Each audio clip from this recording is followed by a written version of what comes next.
Right, shalom, shalom. Shalom. First, I'd like to give all praises unto Yahweh, Yahweh, Ba'Shem, Yahushai, Ba'Shem Chakadash.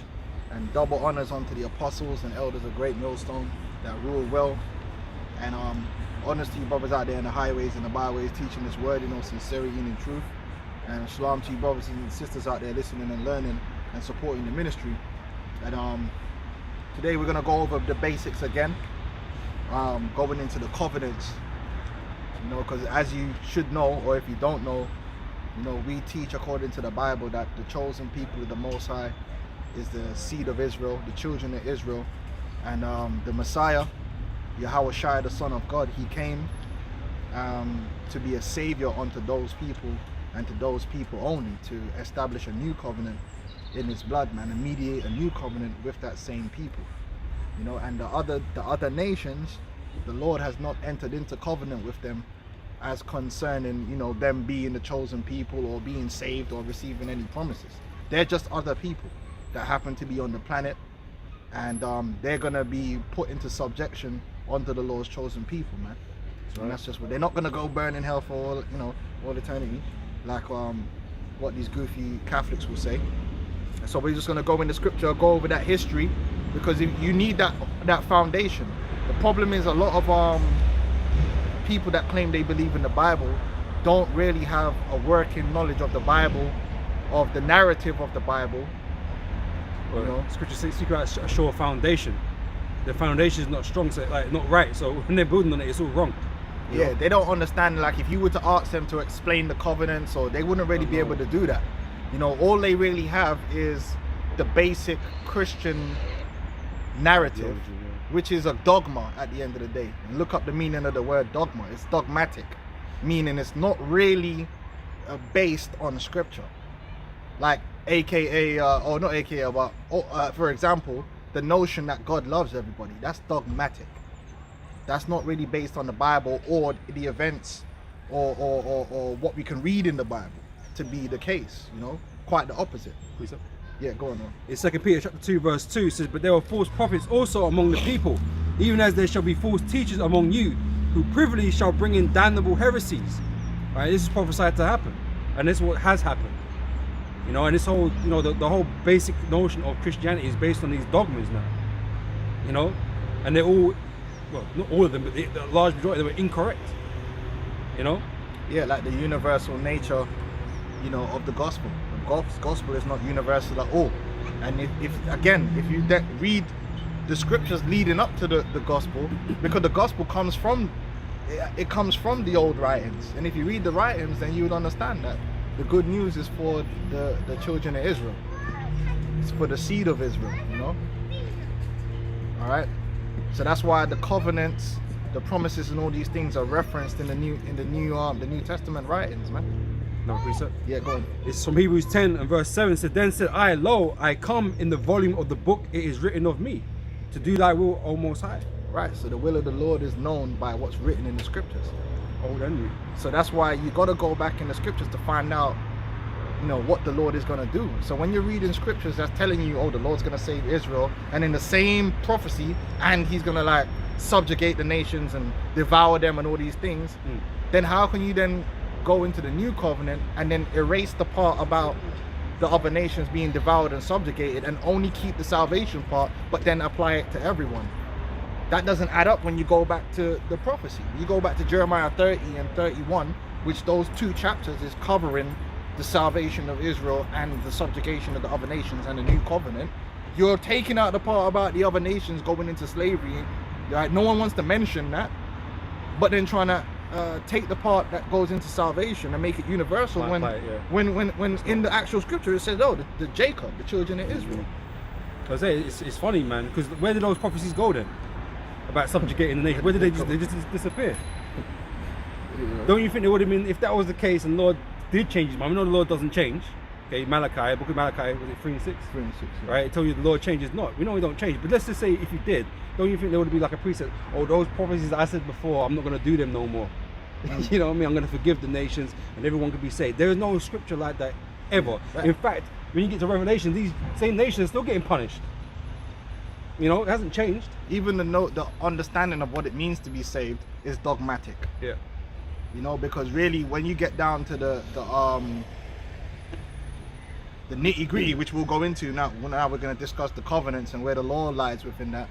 The salvation ultimately is saving from the penalty of breaking the covenant, and the penalty of the breaking the covenant only lied upon the nation of Israel. Right? The other nations the Lord didn't have a covenant with them where the law was included.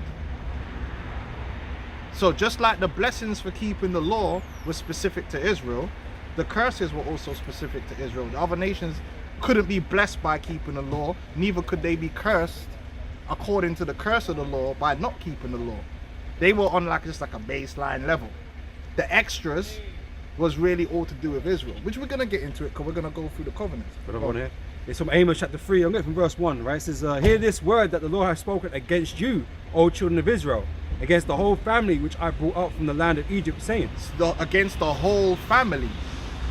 Yep. Right? Showing you that it is based upon bloodline and lineage, which again, that's something that they want to remove out of the scriptures now. They want to remove the replacement theology. They want to remove the idea of a covenant being passed on as a heritage from father to son. They want to remove that. Oh well, you know, to be under the covenant is not by lineage. That don't make no sense. Then how is the Lord speaking to the people during the time of Amos against them? What would the Lord's problem be? Because they weren't there when the covenant was made. So why would the Lord have a problem with them breaking the covenant? Because it doesn't matter whether you were there or not. The covenant was made with that seed and to the seed thereafter. Yep. Whether you acknowledge it or not. Yeah? Yeah. Because someone would say, oh, you got to accept it. You got to accept the covenant. Yeah, that's goofy. You couldn't accept it. You was born into it. Yeah. You know, because this is being written in Amos, which is a long time from Egypt. Right? And he's still speaking about the family. Basically, the Lord's judging the family of Israel. Ain't nothing to do with whether they accepted it or not. You know? Yeah, because rejecting the covenant or... But that would have been easy. It's breaking the covenant. Do that. Yeah, you know what I mean? Then we wouldn't be getting fucked up, but no matter what we did was getting fucked up because we weren't right. You know? It says, only you have I known, or so you only have I known of all the families of the earth. Only you have I known. Now, when he says that, does he mean he didn't know of the other nations? No. He made himself known. The Lord, that shows you that a special arrangement, a special covenant with the children of Israel, and he wasn't dealing with no one else.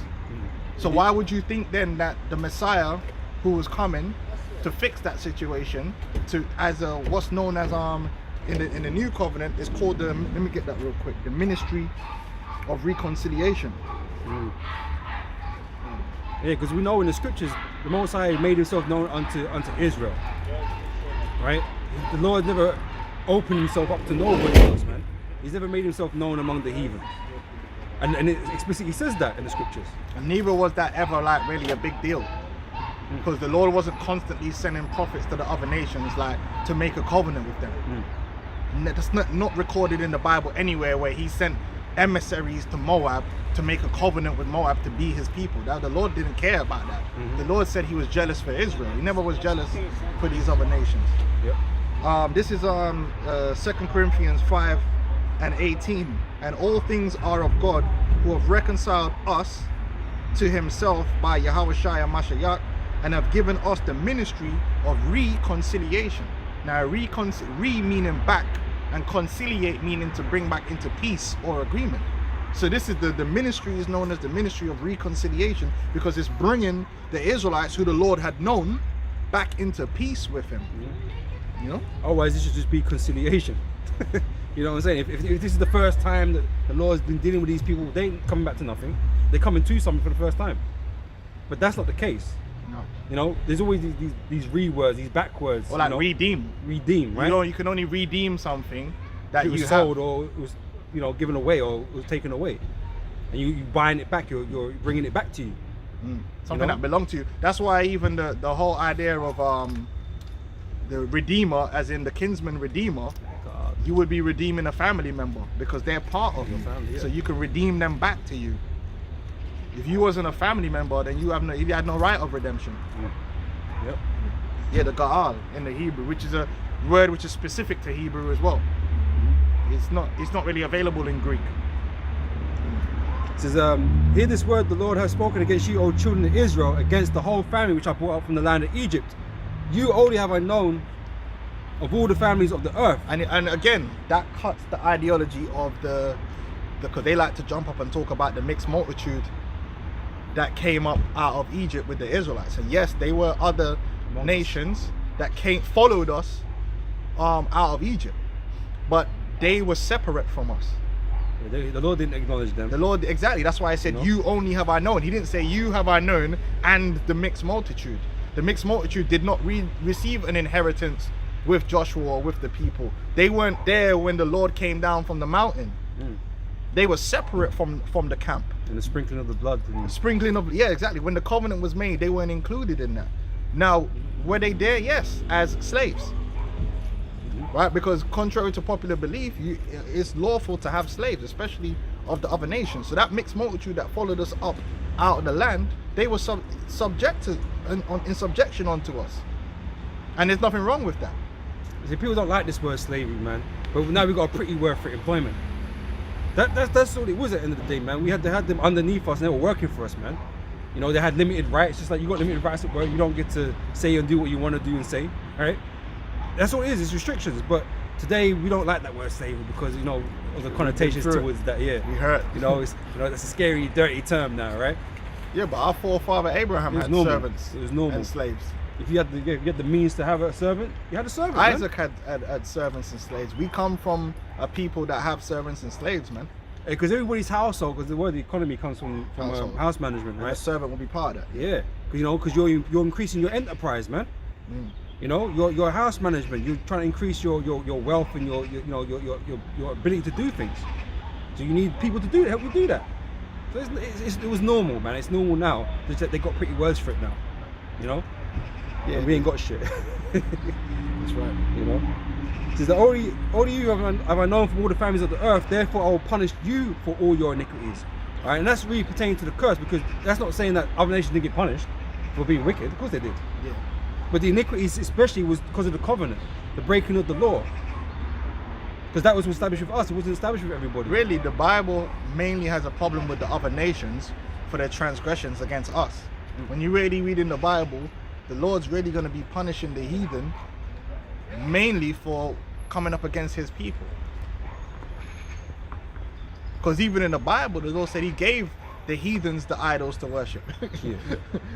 You know what I'm saying? That's actually in the Bible. He said, I've divided that onto the other nations, but you will worship me.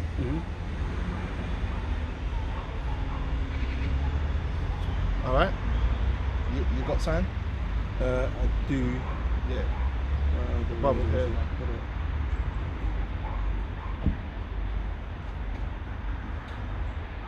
What are you looking for? Oh, Is that it? Which one are you looking for? Just the controversy with the nations, man. I have controversy with the nations. Yeah, I don't know if it was this one or not. I don't think it was this one. Alright, let me get one while you're getting one. No, here it is. It's Isaiah 34. Let me change Hey, it. show Mark. I'll show you about the done. Isaiah 34 verse 8 says, for it is the day of the Lord's vengeance. Why is there vengeance? Why is the Lord taking revenge? Yeah. It's because of something you've done, right? Something he's going to correct, right? And there's never written where the Lord is taking a vengeance on behalf of any other nation. That's another thing that, I mean, you just got to read the Bible, man. The Bible is very clear as to how the Lord feels about other nations. And if the Lord was from the point of view that he considers all people equal and treated them equally, then the Bible wouldn't be a book about the Israelites. The Bible would be a book about all nations from the perspective of all nations. But the Bible is actually from an Israelite perspective. The details are about Israel. It's like Harry Potter's about Harry Potter, man. It ain't about no random dude somewhere up in China or something. It's about Harry Potter blatantly, because the whole story as you're reading it revolves around Harry Potter. You see what I'm saying? So when you read the Bible, the story revolves around who? The Israelites. It's very simple. In any story, you got extras that nobody cares about. When that character dies, even the writer knows who he can kill in something and what the ramifications are. And they're throwaway characters that they can just kill off and no one cares. You can see that in any movie. You Arnold Schwarzenegger, brrrr, and you just Their see man 50 dropping. man just dropping. No one cares. Who are they? They didn't even have We don't- we names. don't know. Those are throwaway characters. Was it Dead Man 1, Dead Man 2? Yeah.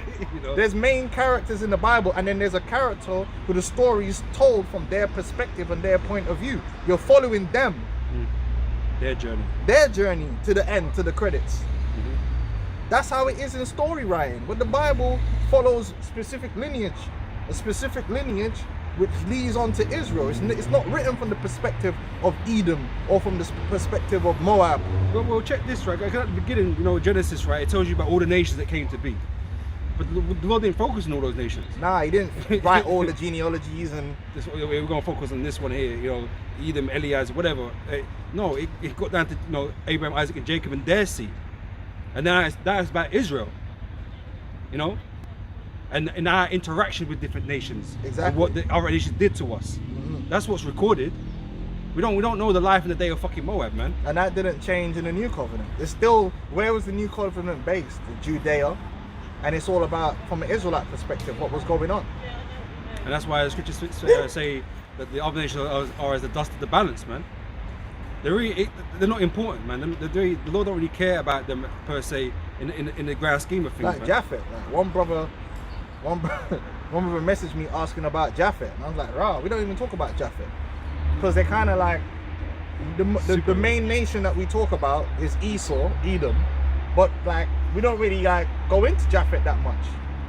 Scripture don't talk about Japheth. Like, who cares? Like, you know what I'm saying? Like, we know who Japhet is, but at the same time, Their part in the story ain't. even in the Bible doesn't really touch on Japhet that much.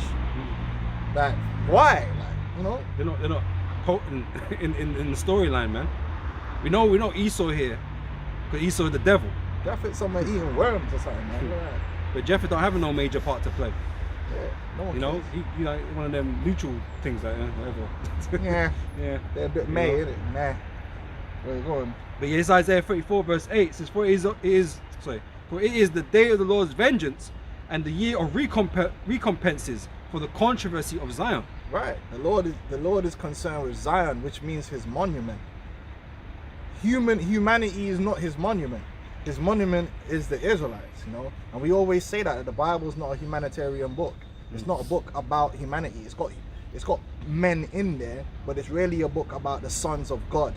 Yep. And the relationship with the sons of God with their father from beginning to end, which is why right at the end of the book, what is it talking about? They shall be my people and I will be their God, you know. And It's returned unto them. And, it's ending with the sons of God in that glorious and exalted condition that the Lord intended. That's the full circle. You know, story completion, you know.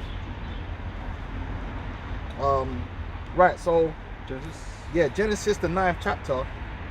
We know we're gonna go to beginning with Noah, because this whole part of the world began with Noah and his 3 sons, right? And from those 3 sons came all the different nations that the Lord wanted. You know, the Lord created the separation of the nations. We always go into that. Deuteronomy 32:8. The Lord divided the nations, man. He separated the seeds of Adam. So all the different nations that they were made by the Most High. Those specific genetics, because that's what a lineage is. It's a specific genetic. The Lord coded in that this is going to be a group of people. Certain spirits are going to be attached to this particular genetics, from father to son, father to son, father to son. That's how the Lord created it to be. So if you are of Mizraim, you're going to come into the genetics which goes from Mizraim to his sons and their sons to their sons, and specific spirits come into that. Yeah, because how does the Most High lock in nation? It's something that's purely determined by the Heavenly Father what's going to happen, man. You know, because we all come from the same 3 sons. Yeah. But the Lord locked man in that this is what you are. This is the nation I'm making. So you're going to be locked into this line. You're going to be locked into that line. You know, and but he got a chosen line though out of those men. You know. Exactly. Well, he said that, you know, but it's the nations. He set the bounds of the nations according to the children of Israel, because it's all about Israel, man. Yep. Going on. Alright, so this is from Genesis chapter 9 verse 1. And God blessed Noah and his sons and said unto them, Be fruitful and multiply. Right. And Right, be fruitful and multiply. So from those 3 sons, they were going to multiply in the earth and grow into a multitude. And that's where all the people of the earth today come from. Something that Esau wants the world to be ignorant of. But it's just true. All the people on earth today come from a very small group of people, Noah and his 3 sons. And that's why there's a funny thing out there. Like, there's a thing where they can show you there's doppelgangers of everybody from every nation. Like, there's one they did with Lil Wayne, and they basically showed someone that looked like Lil Wayne from every fucking like part of the world. Like, there's some dude from flipping Aborigine, and he looks just like Lil Wayne. Yeah, because there's not that many faces on the planet. It's just little variations of the same faces. You know, all nations pretty much are people of color. All nations can have a particular characteristic. It's just some characteristics are more predominant in one nation than another. Like, you got Japhites with afro hair, and you got Japhites with straight hair. You got Israelites with afro hair. You got Israelites with straight hair. You got Hamites with afro hair, and you got Hamites with straight dark hair like a Gadite. Like, I used to know this one fucking Ethiopian woman. She was dark as this brother hair, but she had straight hair. Naturally, her hair was just straight. You know what I'm saying? So you have all that variation. Then you got Esau. You just he's a leper. He lost that. He lost that pigment, man. Yeah, he got unlucky on the lottery, man. You know what I'm saying? That genetic pool, he got the worst of it. You got genetically stunted. Well, you know, in dog packs, right? You got the runt, innit? The runt of the litter. You got the less of everything. You know, the other dogs is fine, but the other one's a bit weaker, a bit smaller. That's Esau. Lack of pigment, lack of ability. You know, but he got blessed with a sword though, so that's what he uses to the max. You know. Yeah, he had a part. He was the wicked, so the Lord gassed him up in this part, man. Go on up. Yeah. So be fruitful and multiply and replenish the earth.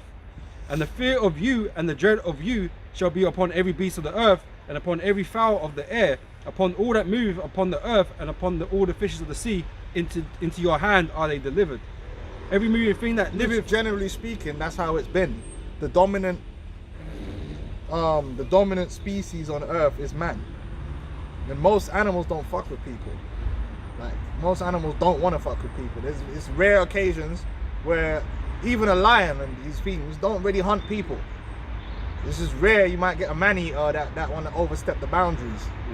Or you know, and that's when the Lord put the spirit on them to tear you up. But most animals don't want to fuck with people. They don't hunt people, like sharks.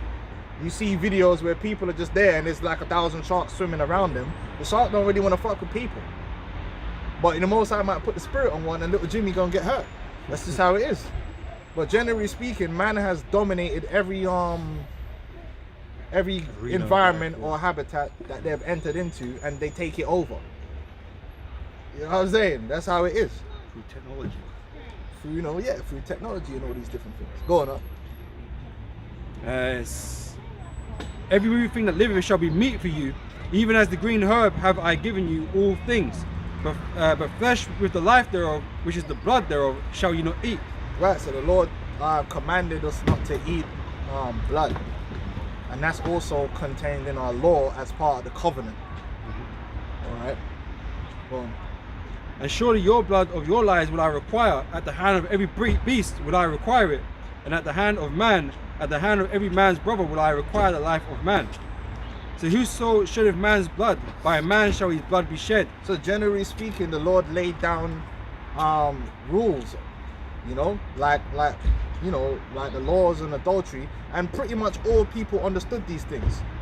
All people at one point understood, listen, you're not supposed to commit adultery. You're not supposed to murder. If you murder, the penalty is for you to be put to death. Certain things were known by all people to a certain degree. But then you know what people are like, they go off and start doing their own thing in the process of time. That's why the Lord had to give us the laws which were written down and specific. Okay? This is for in the image of God made he man. And you be ye fruitful and multiply, bring forth abundantly in the earth and multiply therein. And God spake unto Noah and to his sons with him, saying, and I behold, And I, behold, I establish my covenant with you. Right, so now the Lord is establishing a covenant with Noah and his sons. So this is a covenant that's going to come down, but not just Noah and his sons. It's actually a covenant with all flesh. But notice it's not going to say, and if you keep this, and I'm going to give you this law, and if you keep this law, you're going to be the, you know. It's a covenant, but it's not the covenant. It's not the same. Okay? Go on. It says, and I, behold, I will establish my covenant with you and with your seed after you, and with every living creature that is with you. So even the creature then. So even the dog and the cat, you know, and the puss, the bear and all them something there. The Lord has made a covenant with all flesh. But we're gonna let's read it. Go on. Yep. Neither shall any flesh be cut off any more by the waters of a flood. So what was the covenant? The covenant was the Lord making an agreement that I'm not gonna destroy the world with water, with a flood. That's the covenant that the Lord did with all peoples and all dog and cat on the earth. Go on. Yep. It says, neither shall there be any more be a flood to destroy the earth. And God said, this is the token of the covenant which I make between me and you and every living creature that is with you for perpetual generations. Right, so we're all under that covenant today. Every even the Edomites, all people are under that covenant that the Lord made. That, listen, I'm not going to flood the whole earth and destroy everybody. And it was signed with the bow in the sky, the rainbow. Now, it said in a generation. So again, now would you say then, oh well, because we wasn't there when Noah when the covenant was made with Noah, then we're not under the covenant. We're not under that covenant. That's what these morons are trying to do. So I have to be born, wake up and like what, recite it for it to mean something. That's how spooky and retarded you people are. You know what I'm saying? That's how retarded they are. That's what they really trying to say. No, obviously no. The covenant, everyone, even a newborn baby born today, is under that. And the rainbow is a token. Because then why is the rainbow here? If a covenant, the Lord said the covenant will go from generation to generation, and the rainbow is a token of it, then why do we still have the rainbow if it doesn't pass, if the covenant doesn't pass? No, it don't pass because you want it to be like that. No, it's by lineage. Well, yeah, this point I want to make is that this covenant was signed off with the rainbow, right? That was the sign for it. Our covenant made with the Israelites was on the blood, and that's why it speaks about the covenant made by blood. You know, it was signed in a different way. Right, that's why it only pertains to people. The bowl in the heaven, that is over everybody. That covenant was made to everyone. But the covenant made with blood with the Israelites only pertains to the Israelites. You know? And it's written. It actually is written like a contract that says exactly what it's talking about. Just as this one. Go on.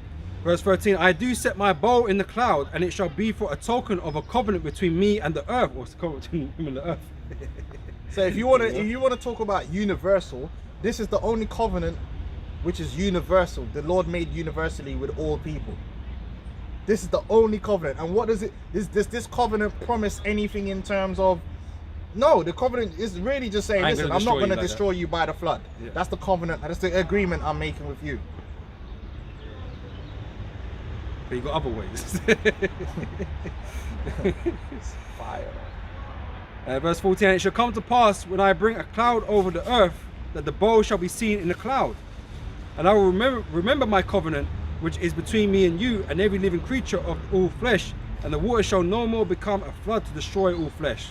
There you go. That's the agreement. So that's the only covenant written in the Bible which applies to everyone, including the Edomites. It applies. And just to read this part as well, it says, and the bow shall be in a cloud, and I will look upon it, and I may remember the everlasting covenant. So it's not something that it lasts forever, innit? You know, you didn't have to be there to be under it. We are all under it. You know, it's the everlasting covenant. All right, between God and every living creature of all flesh that is upon the earth. And God said unto Noah, this is the token of the covenant which I have established between me and all flesh that is upon the earth. Right? Excellent.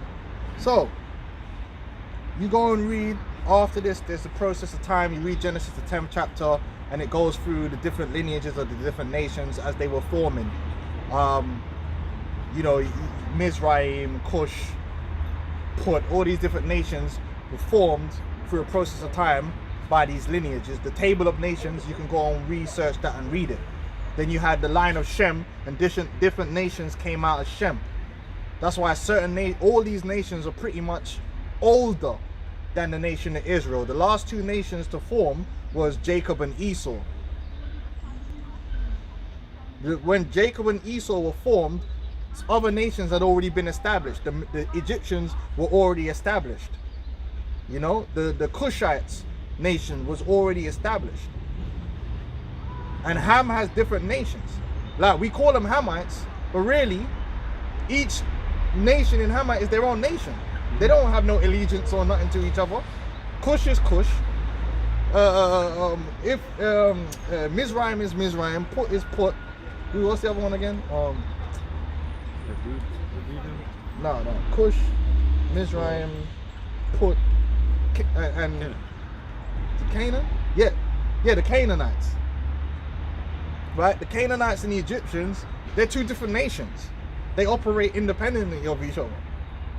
You know, they're not tribes of the same nation. There's no nation of Ham. You know what I'm saying? Ham, different nations came out of Ham. Same with Japheth. You got different Japhetic nations. And even Shem, different nations came out of Shem. And that's why in the land of Ham, all these different tribes or nations, if you want to call them, they weren't united. Yeah, they don't consider themselves the same people. You know, as I say, it wasn't until Egypt and the dearth, the famine came around that people kind of joined onto Mizraim and things like that. You know, but they weren't together like that.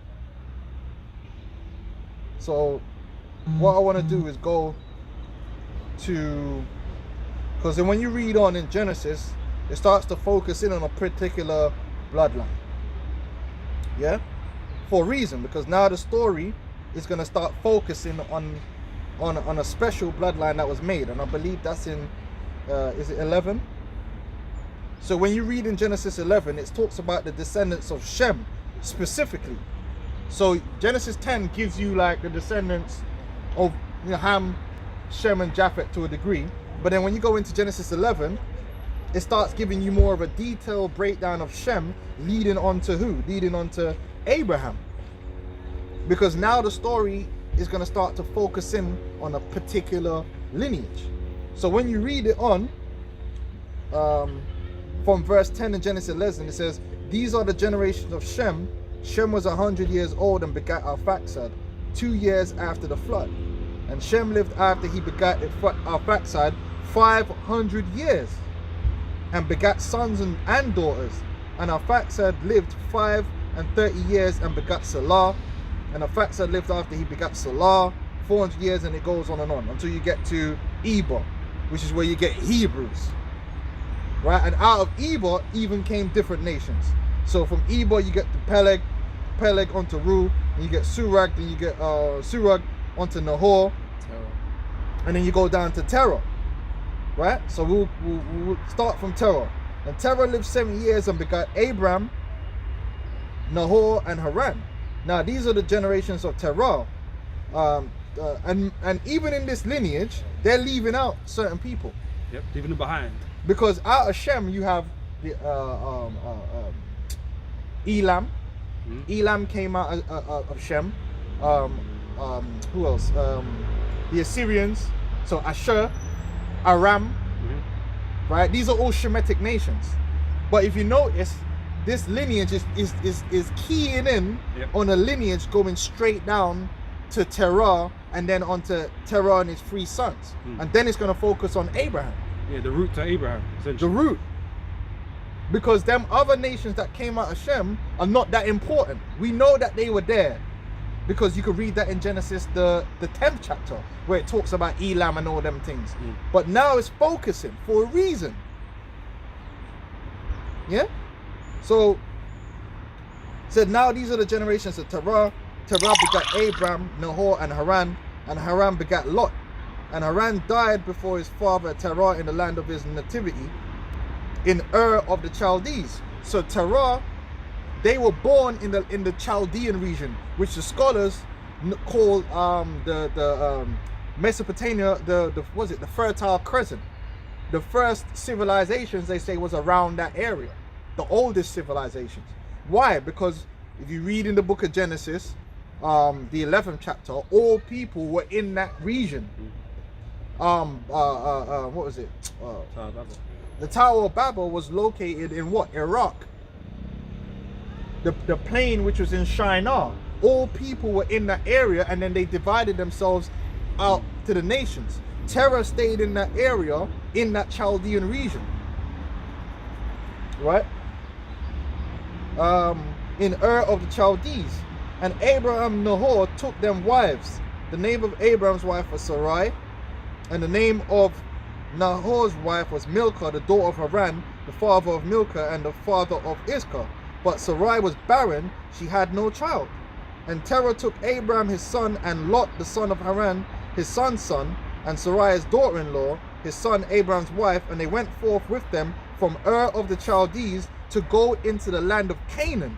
And they came unto Haran and dwelt there. And the days of Terah were 205 years old, and Terah died in Haran. So now we're understanding they've left from the Ur of the Chaldees, and they've traveled to Canaan.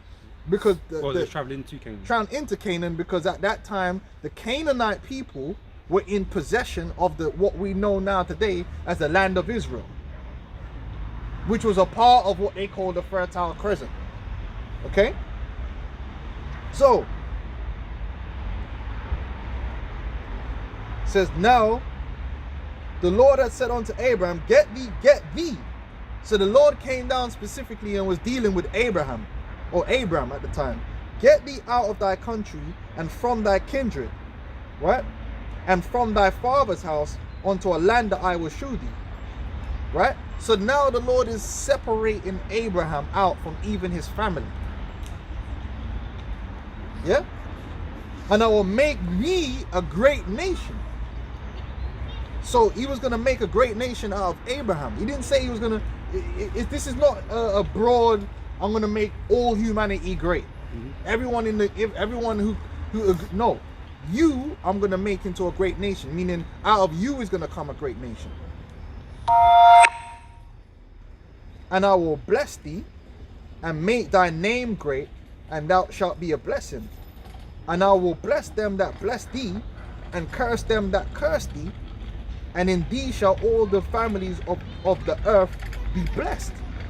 Right? Which, if you understand that statement, that's going in forward in time to when that particular family and nation would be scattered and be brought out from these nations. Yeah? So that's the beginning of the Lord interacting with Abraham. But what we need to do now is go to the covenant. Yeah, go on out. It's book of 2nd Ezra 3, I'm from 4, 5. And he gave us a body unto Adam without a soul, which was the workmanship of thine hands, and didst breathe into him the breath of life, and he was made living before thee. And thou leadest him into paradise, which thy light hand had planted before ever the earth came forth. And unto him thou gavest commandment to love thy way, which he transgressed,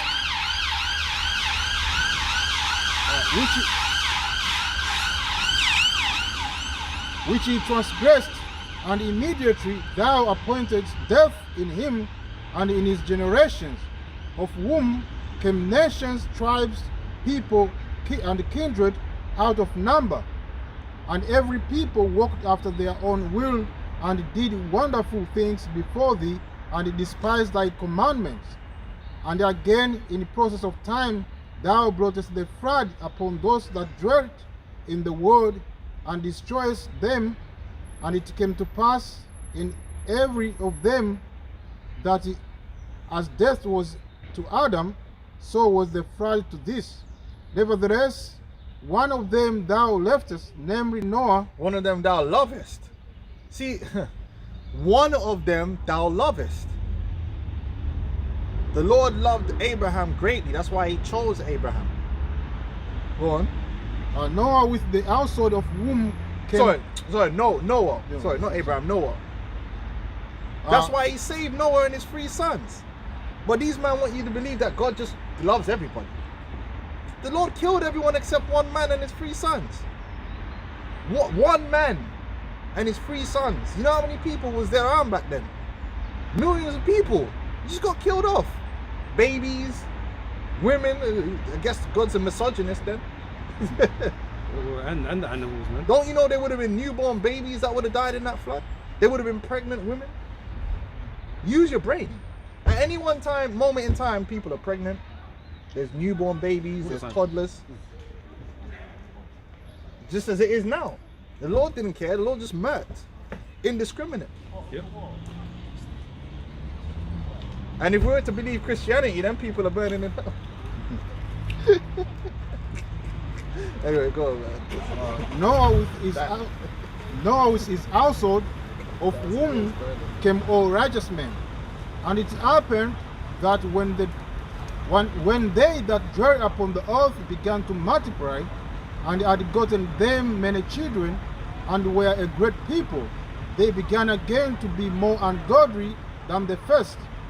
Now, when they lived so wickedly before thee, thou didst choose thee a man from among them, whose name was Abraham.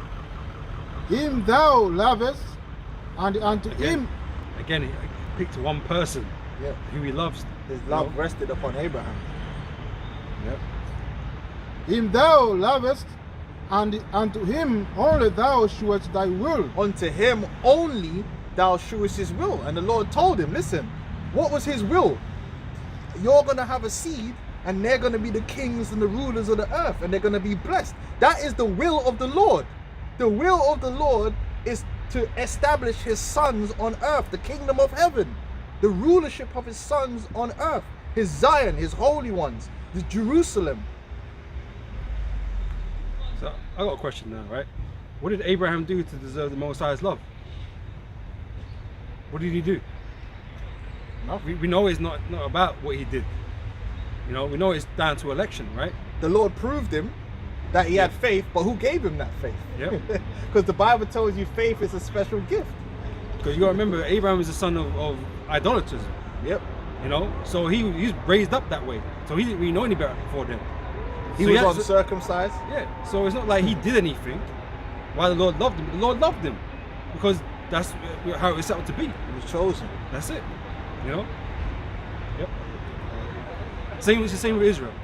Same, yeah. Basically, the story of Abraham is repeated in us because we're uncircumcised and unlawful, and we've been chosen through faith to be established in his love and in his covenant. Yep. That's why it all began. You know, that's how it all comes back to. Yep.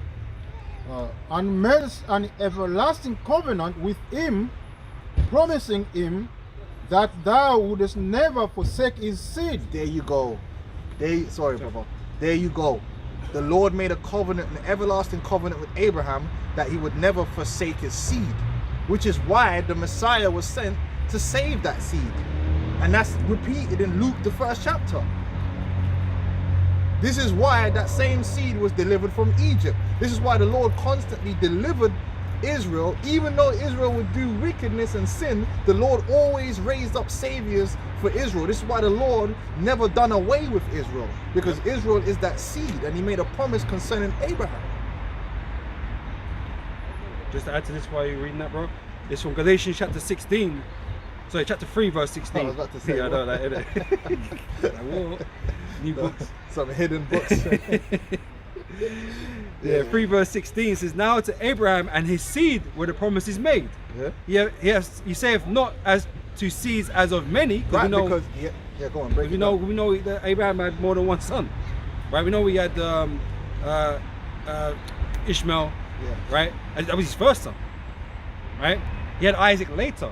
And he also had sons after that. Six sons from Keturah, right? which became the Midianites, I believe. Is that what it is? Yeah. Okay. I believe, but don't quote me on that. But I believe they became known as the Midianites.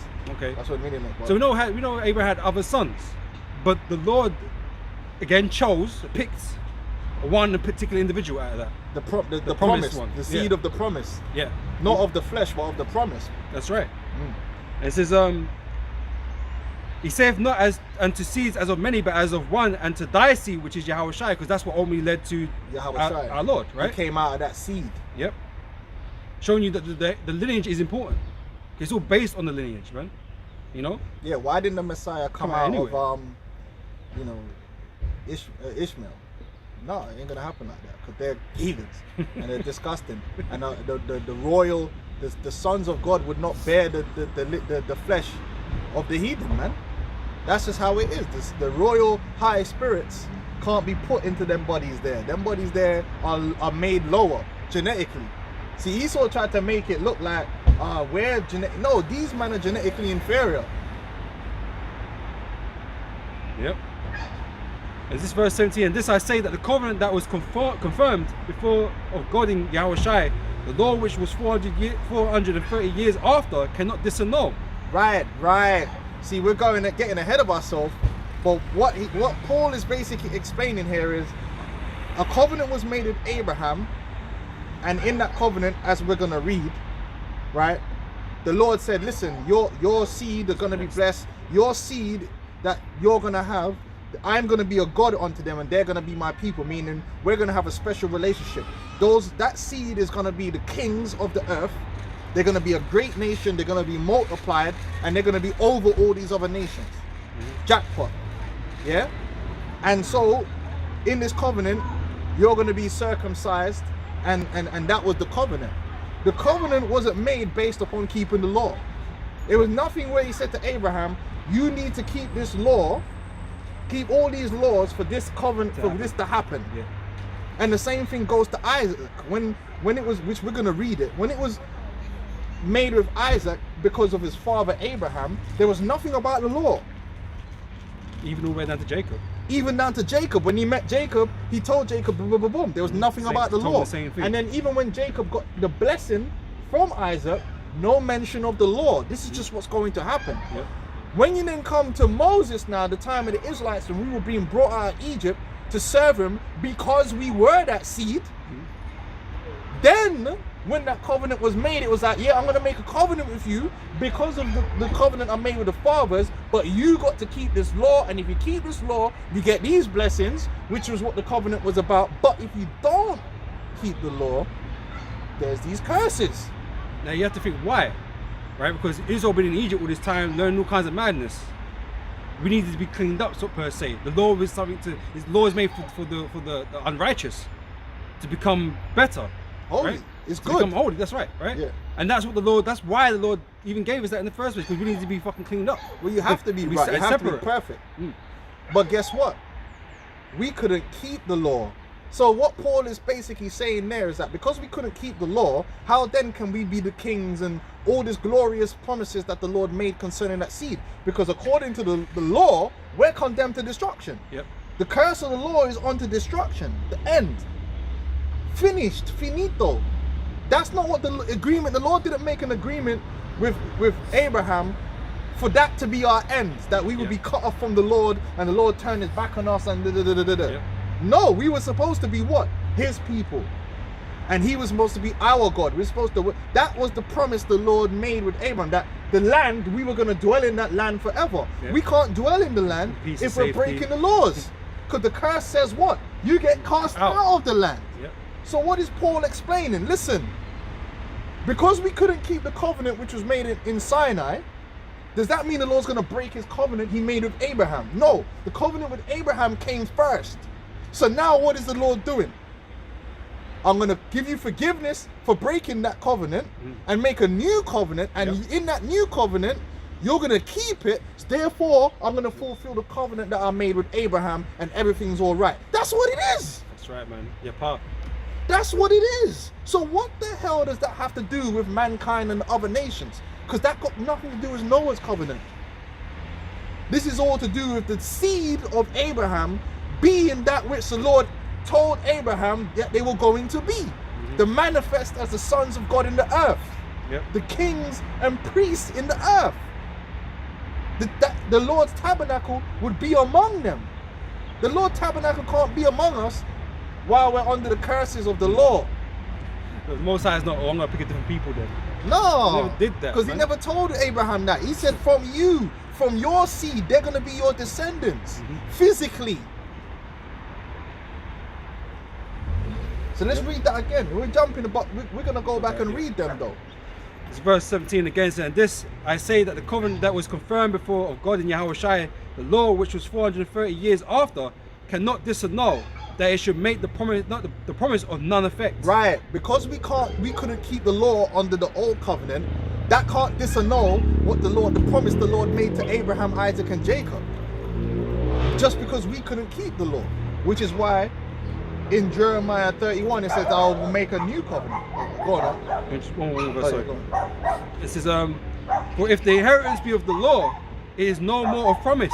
Right. But God gave it to Abraham by promise." By promise. There wasn't no stipulation of the law when he said it to Abraham. We just read it. The stipulation of the law was given to the Israelites at Mount Sinai. That's the old covenant. But there were covenants that were made before that they rested upon. Yep.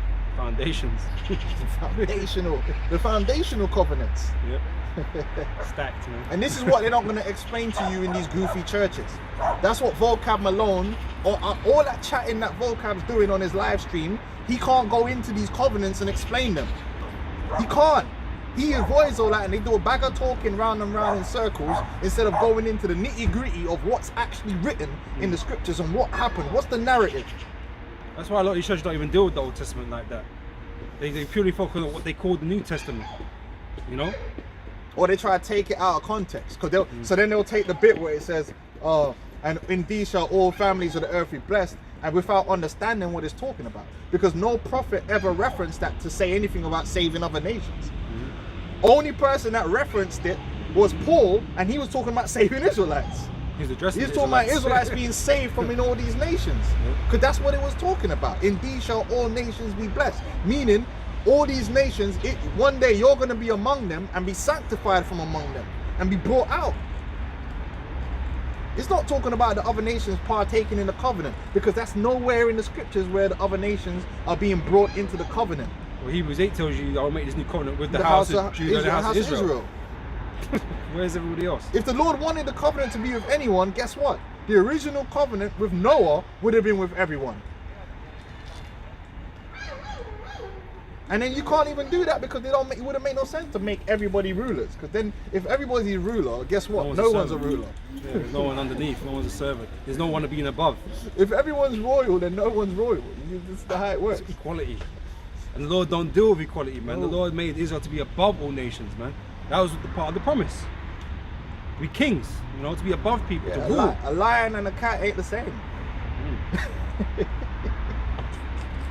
You can't put a lion and a cat. Like, your cat at home ain't a lion, man. This is how it is.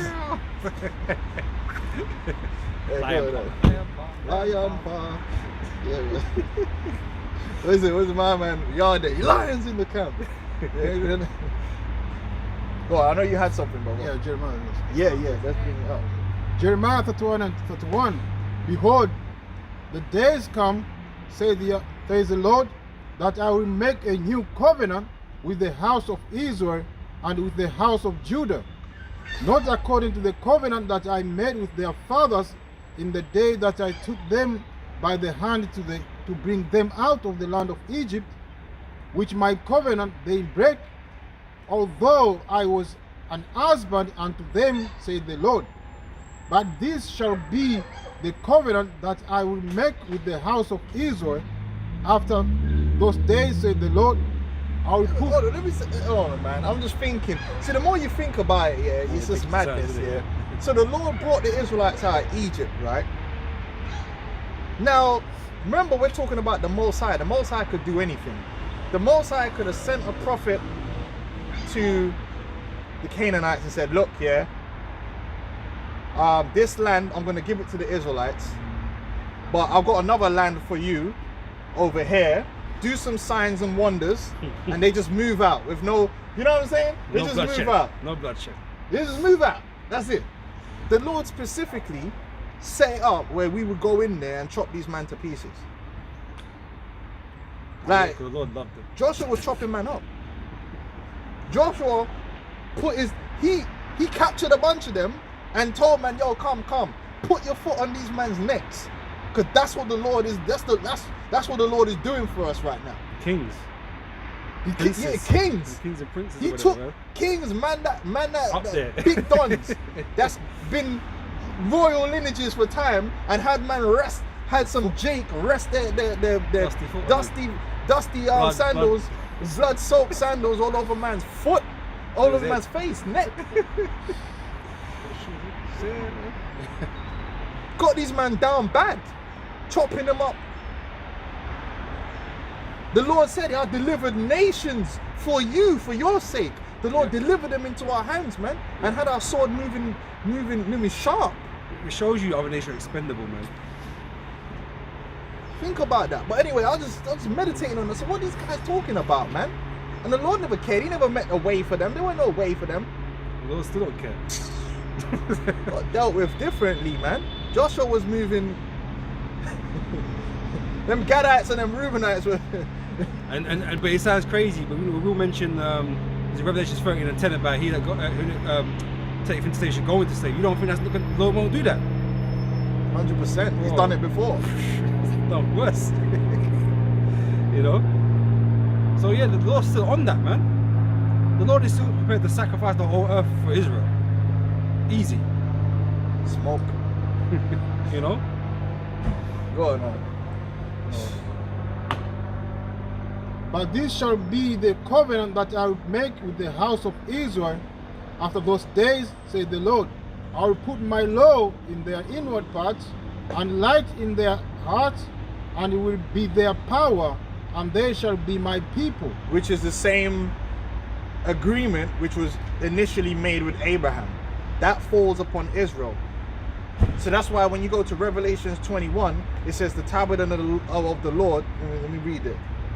I was gonna say, man, this is the improved covenant now, because now this promise is locked in, it's fulfilled, because we can't sin. It makes us infallible, man.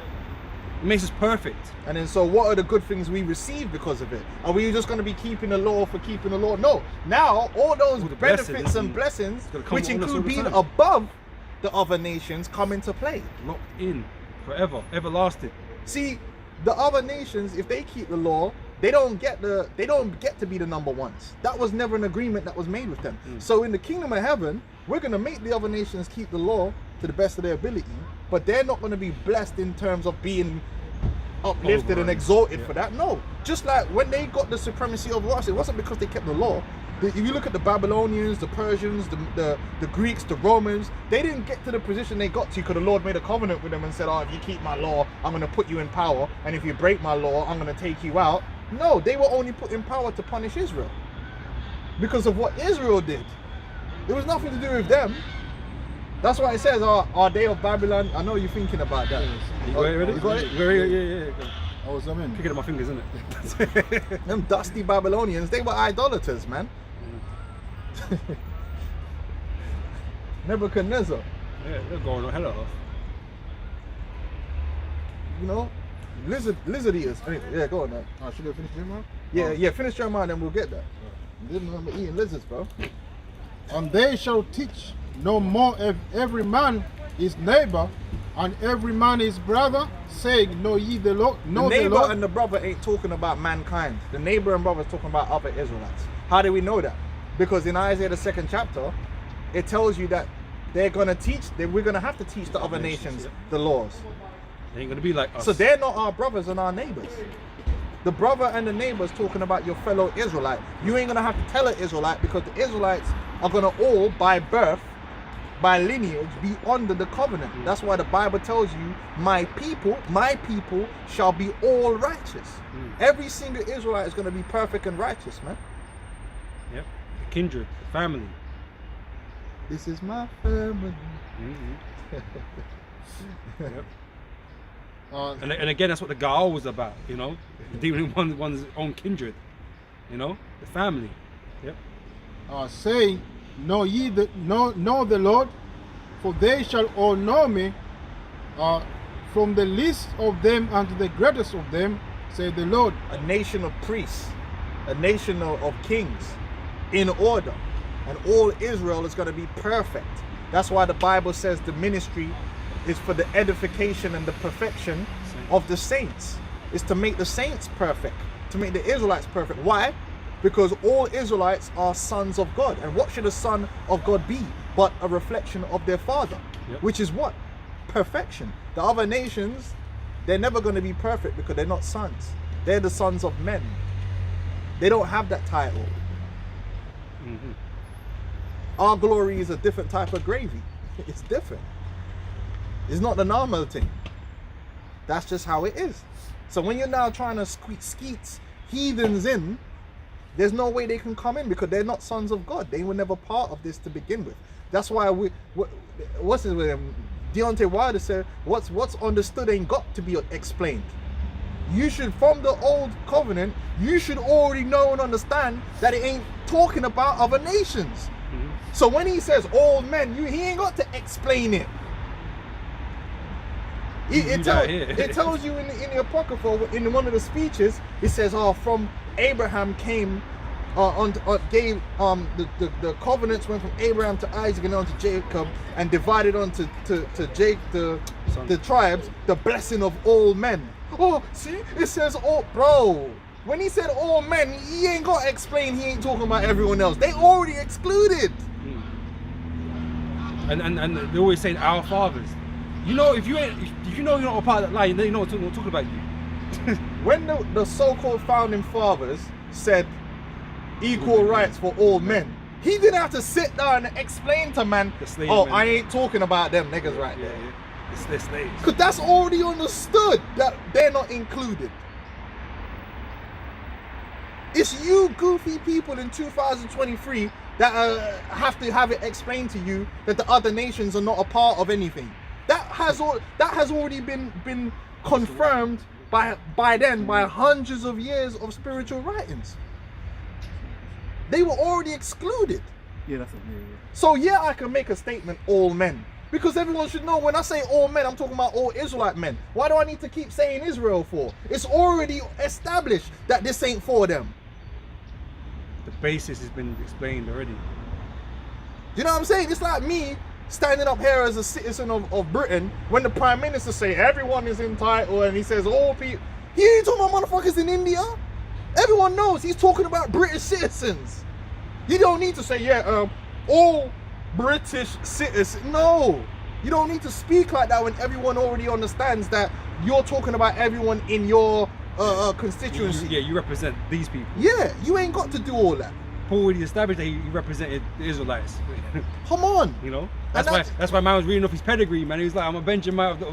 He was doing all of that, man. Why do I have to keep saying it? My brothers. You know, he was really put that down. The foundation was put down already, man. It's you guys that want to take things out of context, man, because you're fucking crackpots, man. And ignore like the thousands of pages of information that suggest to you that these people are not included. I am not sent but unto the lost sheep of house of Israel. What part of that don't you understand? I mean, it's there. Hundreds of scriptures excluding people, and now you want to include them from one scripture or something. Ignorant statements. Ignorant knowledge. Goodness gracious, man. Goodness gracious. Even Peter said, Paul, he was referring to Paul. He said Paul was... Speak louder. Yeah, I say, even Peter, Apostle Peter say, he was referring to Paul to say like he was writing the same thing that the prophets of old were saying about the salvation, destruction and everything, but it was hard for people to understand. Yeah, if you're not learned in the scriptures. That's why you got to read the scriptures to get that understanding, to get that point of view and that perspective. The biblical perspective outwardly towards the heathen is one of either hatred or indifference. No prophet made intercession for other nations. Like no one cared. No, and the Lord never said, well, how come you don't care about these other people? No, Israel went walking around thinking, Moab, like what about Moab? No one gave a. It's you goofy people now in 2023 worrying about Esau and everyone else. No one care. I don't care. Quick precept. There ain't no humanitarian prophets. It's John 4 verse 22 says, ye worship ye know not what. We know what we worship, for salvations of the Jews. Right, so you got it all twisted, you got it all back to front, man. You don't know what you're doing with the book. The book don't belong to you, man. It ain't for you. You know, for you heathen, it ain't for you, man. It's for the Israelites. You know, that's why we're out here now doing what we're doing, man. Nah, What's that salvation? if you want to keep the law, You're good. if you want to worship the Most High, okay. That's good. But that doesn't mean you're going to receive the new covenant. Doesn't matter what you do, you can't, because it's not for you. I could learn Mandarin. I could learn Mandarin. I could start eating frogs. I can copy everything that the Chinaman do. But if I don't have Chinese citizenship, then I'm not entitled to anything that the Chinese are entitled to. I can copy them. I can wear the same clothes. Yep. I can do what they want to do. Worship their gods, I can move whatever. around with the dragon and. Hey, isn't it their New Year today or something? I Yeah, think it's the something Chinese like that. New Year today. I can learn Kung Fu. So what? What does that mean? That doesn't mean I'm entitled. That's like me saying I can like wear all royal clothing, speak like how the Queen speak, or the King, speak like King Charles. Oh yes, there, mommy dearest, and all of a sudden I'm entitled to Buckingham Palace or something. Like, how does that work? Come on, man. Let's keep it real. It doesn't matter what they do. It never mattered. The Lord never made a covenant with them. This is what's stupid, right? In this country, right? They acknowledge the royal family, right? And their heritage and their lineage and whatever, right? But they don't recognize the royalty of the Lord, the sons of God. They inherit the lineage of the Lord. Then it don't matter. Then Yeah. lineage don't matter. You know, Found. anyone can get in on it. Nah. Alright, where we at? Yeah. Know the Lord, for they shall all know me, from the least of them to the greatest of them, said the Lord. For I will forgive their iniquity, and I will remember their sin no more. So you're gonna forgive us. You ain't forgiving these nations for their wickedness, because they're not, they're not protected, man. They ain't got the insurance, man. Right? So hey, when we get in our power, guess what? The Lord's gonna do to the other nations? He's gonna f them up, right, for what they've done to his children. Which is made clear by all the prophets.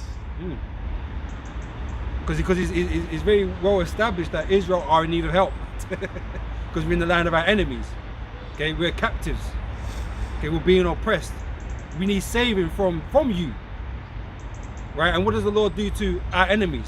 Because our enemies are his enemies, man. Yep. You know, and so the Lord's going to destroy the nations, which is what Yahushua is coming back to do, to take the crowns from these nations and bring them down. Doesn't say in righteousness he's gonna make war. That's right.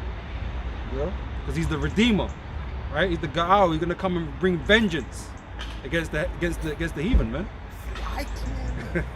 Right, Yep. so let's get Isaac now, because the Lord he never came to Ishmael and made a covenant saying you're gonna receive the covenant that Isaac. He did say Ishmael was gonna become a great nation and they're gonna have princes, which they did. Ishmael he didn't just die and that was it. Ishmael became a nation of people, but they weren't the chosen nation. He didn't get the continuity of the covenant. The ultimate. So this is Genesis 26:1. And there was a famine in the land beside the first famine that was in the days of Abraham. And Isaac went unto Abimelech, the king of the Philistines, unto Gerar. And the Lord appeared unto him and said, Go not down into Egypt, dwell in the land which I shall tell thee of. Sojourn in this land, and I will be with thee, and it will bless. What's happening? It's not charging. Oh. Yeah, you good. Right? I will bless thee, for unto thee and unto thy seed I will give all these countries.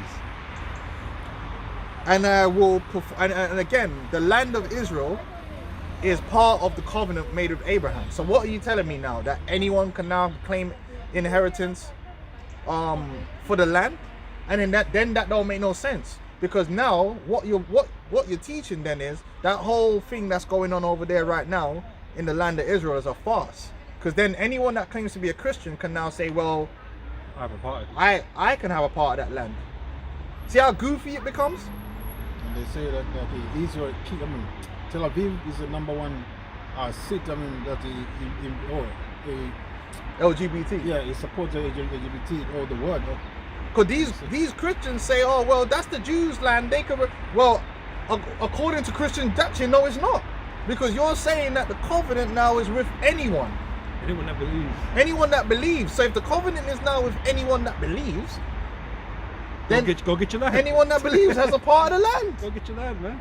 See how all this confusion comes in? And that's where you get replacement theology, because that's what you're saying. You're saying now anyone that believes can now partake in the covenant of Abraham. So anyone that believes is going to have that land. And now you're going to have problems. So which one is it? Then that makes what them man doing over there wrong, because they're not Christians. So why they got part in the land? The covenant isn't a part. They said the covenant doesn't go by lineage. So why how is that their land then? Which just shows you, man, how this whole thing's set up, man. You know, the small hats are really in control of it all, man, because they set themselves to be protected.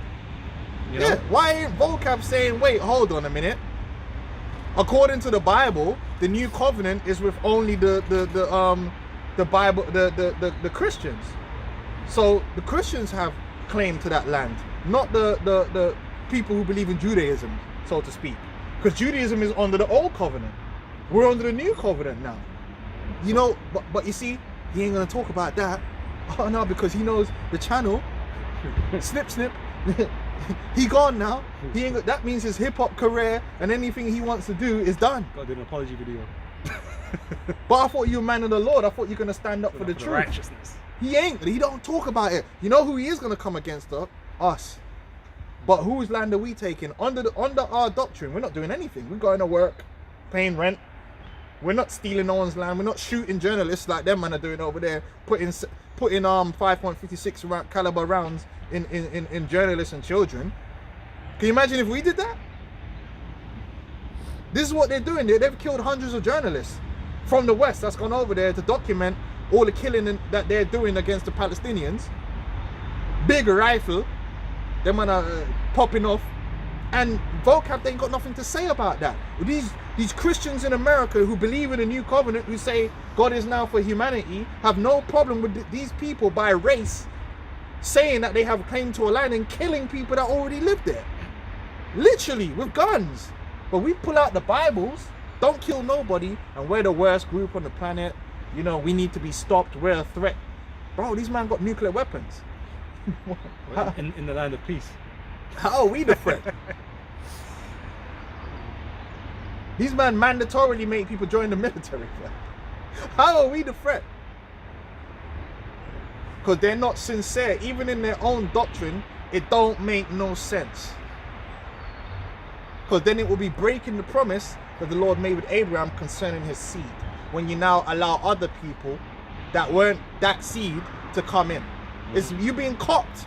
It's basically you being cocked. Hey, but that's why, you know, the Christians they don't focus on the promise per se, but going to heaven now. You know, it ain't about a land, it ain't about here on earth. It's about dying and going to heaven. You don't want totally no stupid. little pussy old next man inseminated to take your heritage, man. How's that? How do you feel, man? It's robbed. That's the whole point. You want your seed to inherit, blood. Which man wants to be cucked? Yeah, your sons, man. You want to be cucked. That's basically what you're saying, is Abraham's getting cucked. You're saying next man's seed is going to come in and take his inheritance that was meant to be for his seed. That's, nah, man. Taking food out of our mouths, man. That's disrespectful, bro. You know what I mean? Like, what was that movie? What's that? Remember Marco Polo? He couldn't have youth, so the mother got the next servant to pop his woman. So he don't even know that them seeds that he thinks is his belong to next man. Ain't nobody want that, bro. It's like the House of Dragons as well. Oh, is that in House of Dragon as well? Yeah. Ain't nobody down with that. It's on the phone now. Yeah, that's a usurper. Nobody went agreeing with that.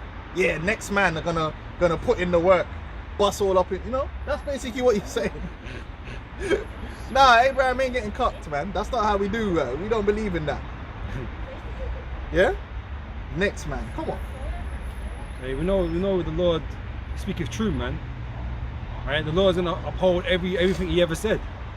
Even Abraham tried to say, listen, just give it to this bread. He God said, no, no, it's gonna be from your loins, your seed, your family, your posterity, man. I'm not gonna just give it to some random dude because he's been around. You know what I'm saying? Like, so what makes you think if the Lord said no back then, Yeah, yeah. why would the Lord say no, say yes now? Yeah, just come and sign this piece of paper. Just hand in your CV. Fuck off. So anyway, verse 26. I will give all these countries, and I will perform the oath which I swear unto Abraham thy father, and I will make thy seed to multiply as the stars of heaven, and will give unto thy seed all these countries, and in thy seed shall all the nations of the earth be blessed, because that Abraham obeyed my voice and kept my charge, my commandments, my statutes, and my laws. So Isaac receiving the covenant, right? Was it because he kept the law? No, it was because of Abraham. So let's skip forward on to Jacob now. Let's get something quickly. Yeah. Didn't he meet Jacob and say the same thing to Jacob? I'm sure. Yeah, pretty much. Yeah. It's Isaiah 14. It says, for the Lord will have mercy on Jacob and will yet choose Israel. Okay, so like I said, even though we ain't been the best sons, not by a long way, right? The Lord's still going to choose Israel, and he ain't going to choose somebody else. You know? His intention is to fulfill the promise he made to Abraham and to Isaac and to Jacob, man. Okay, ain't nobody gonna come and slide in and take it over. Esau ain't gonna come and slide in because he gave it up. He ain't gonna slide back in and take it back. He condemned already, man. Him and his whole race is condemned already, so he can't slide back in and take it. You know? Right. So then we get to Isaac now has two sons. He had Esau and he had Jacob. Now if the Lord wanted to, the covenant could have been divided between Esau and Jacob. But it wasn't divided between Esau and Jacob. Only one of them would receive the covenant, just like with Isaac. He was the only one that it passed on to. So when we go into the term of the blessing and the birthright, we go into Genesis, the 27th chapter. Jacob received the blessing. So Genesis 27, and Rebecca helped him. That's why, you know, hey, ultimately the so-called black woman, she done Esau in, man. She did Esau dirty. So Esau gonna get you. She was a righteous one. Esau gonna get you because Rebecca done Esau dirty, man. Like, she didn't love Esau, bro. And you gotta be a real bastard for your mom not to love you like that. He's like, hell nah, man. Jacob gonna get this. Ain't having it. Anyway, yeah, feel sorry for Esau. But Genesis 27. Let's read the blessing of Jacob. Right. Verse 28. It says, therefore God give thee, meaning Jacob, the dew of heaven and the fatness of the earth. So the fatness of the earth represents the fatness represents the good things. Yeah, the good things of the earth, the chief things. Yeah. Nothing to do with the law. Yeah. Fatness of the earth and plenty corn and wine. So in order to have plenty corn and wine, you're gonna have command over lands. You're gonna have good weather, all these different things. Yeah. Let people serve thee. So what does that automatically represent? Rulership, royalty. Jacob's royal position was being confirmed. And nations bow down to thee. So the other nations would be in subjection unto Jacob. Because why? He was going to be the progenitor of those kings that the Lord promised Abraham that would come from his loins. Yeah? Because kings rule over people. Yeah? Be Lord over thy brethren, and let thy mother's sons bow down to thee. Cursed be everyone that curseth thee, and blessed be he that blesseth thee. Okay? So that was the blessing that was given unto Jacob. Esau didn't receive that blessing. He didn't receive that birthright. He was put to the side. Now,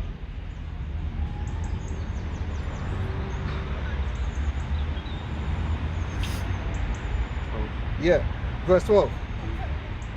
So this is Genesis 28 and 12. And he dreamed, and behold, a ladder set up on the earth, and the top of it reached to heaven. And behold, the angels of God ascending and descending on it. And behold, the Lord stood above it and said, I am the Lord God of Abraham thy father, and the God of Isaac. The land wherein thou liest, to thee will I give it, and to thy seed. Now, when he told Jacob to thy seed, it wasn't talking about political movement. Literally to his seed, to his progeny. Yep. Sperm, to the little ones. Hence 12 tribes. And thy seed shall be as the dust of the earth, and thou shalt spread abroad to the west and to the east and to the north and to the south. And in thee, see, it's spreading all over, and in thee and in thy seed shall all the families of the earth be blessed. Families of Israel. Now, that was the point. So he's receiving the covenants now. So then when we go to Deuteronomy the 7th chapter, let's get Deuteronomy the 7th chapter and read that real quick. Start from 6th verse. And then what we'll do is get Exodus the 19th chapter, which is, I believe that should be the actual covenant, right?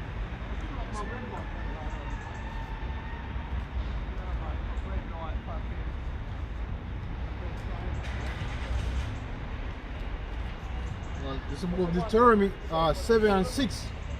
For thou art an holy people unto the Lord thy power. So the Lord himself is confirming here that Israel is a holy people unto him, meaning separate. And that was what the covenant with Abraham was establishing, that this seed would be holy. Holy means separate. So Israel is separated from the other nations. We're a different type of gravy. We're not, as the Bible says, we were never meant to be reckoned among the nations. Do you know what that means?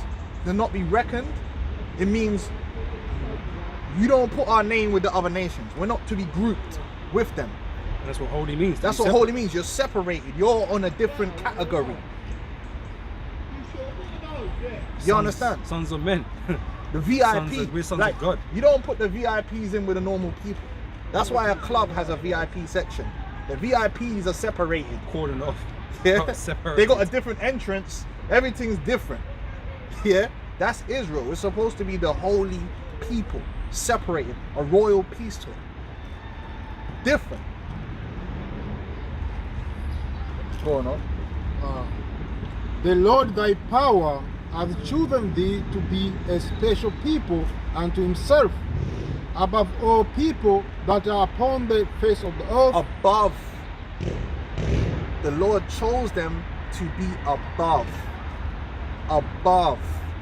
Not equal to or help the people to be equal. But Israel is supposed to teach the nations. So what? It just said they're going to be above. Above. Above. Equality isn't about being above. Equality is you're on the same level. It doesn't really exist. He have chosen us to be above. Not below, not equal to, but above. Royal. Separate. And again, the question is why? If the Lord loves everybody, why did he do that? It doesn't make any sense, man. We would have gone past certain children that, you know, these our founding fathers had, you know, and he just bypassed them like, nah. They're going to be below. Yeah, they're going to be, yeah, that's where they're being positioned right now. They're going to serve this, you know, Jacob and his sons in the future. Because I want it to run through here. You know, I don't want that dude. You know what I'm saying? So the Lord don't care about the other nations like you think he does, man. We know the Lord loved Jacob. The scripture said he loved Jacob. Right? And therefore his sons. Which is what he's been established right now. You know?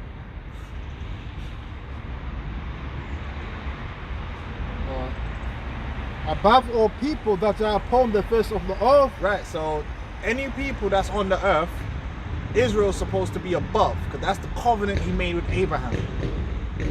The covenant he made with Abraham is a supremacy covenant. It's a covenant. It's a covenant of it's not, see these Christians, it's not just a covenant of yeah, I'm cool with you. No, it's a covenant of supremacy, of specialization, of extreme favor. Hence why when the kingdom is established, one people is going to be in that supremacy and there are going to be other people. But according to the Christian doctrine, there is no other people. It's just one people. No, there's going to be one people on top and the rest of the people They're not going to be in hell burning. They're going to be on earth, underneath, in subjection Under rule, of the iron rod. in order. That's why the Bible says, and we shall reign in the earth. Mm-hmm. Who's going to be reigning? That seed. That chosen nation. Whether you like it or not. When we say jump, you're going to have to be like, how high?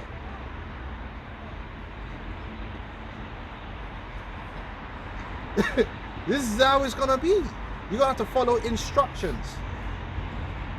We're going to tell you what it is. We're going to be telling you what's right and what's wrong. What's that my man saying, Matilda? I'm right, you're wrong. Yeah. That's it. Because we're the authority. We know and you don't. I'm big. That's it. He said, I'm big and you're small. I'm right and you're wrong. That's it. But this is what you're not understanding, man. Like, we're given a surname for a reason. Jacob's name was changed to Israel for a reason, right? Yeah. Sons of the God, basically, or the princes of power, princes of God, right?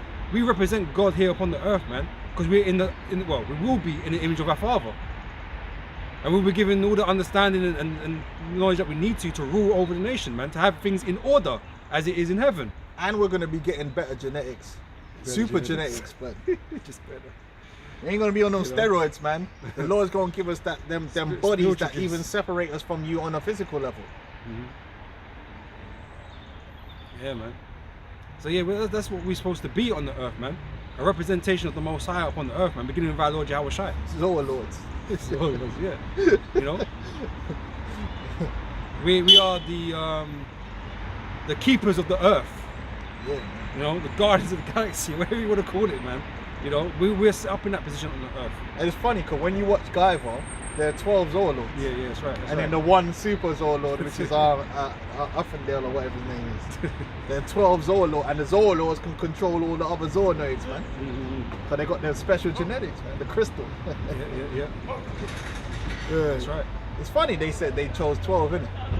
Anyway. That's bullshit. No. They know. I know. Yeah, and it is what it is. And you know, even you Israelites need to come to terms with it. You need to come to terms with the idea of superiority.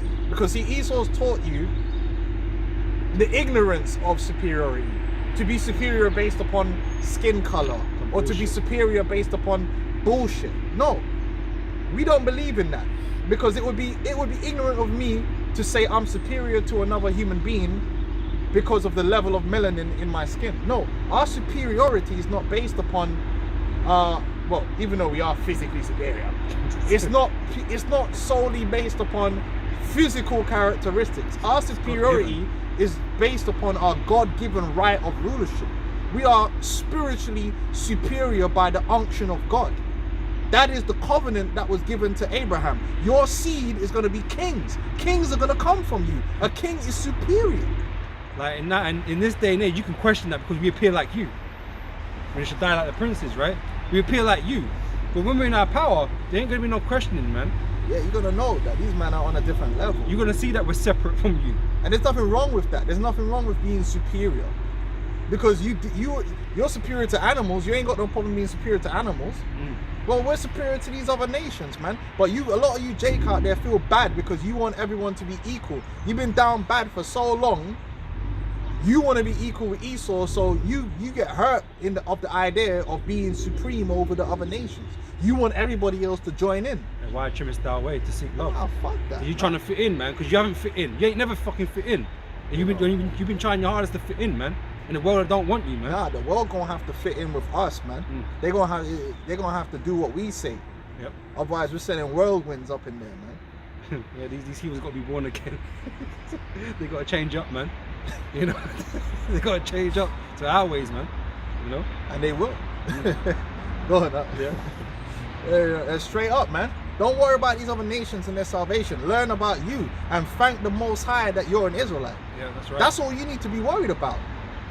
Because he has mercy. That's fucking great mercy, man. And stop being a fucking arsehole, because if you won the lottery tomorrow, you won't be asking about other people that didn't win. Yeah, trying to share it out. You ain't doing that.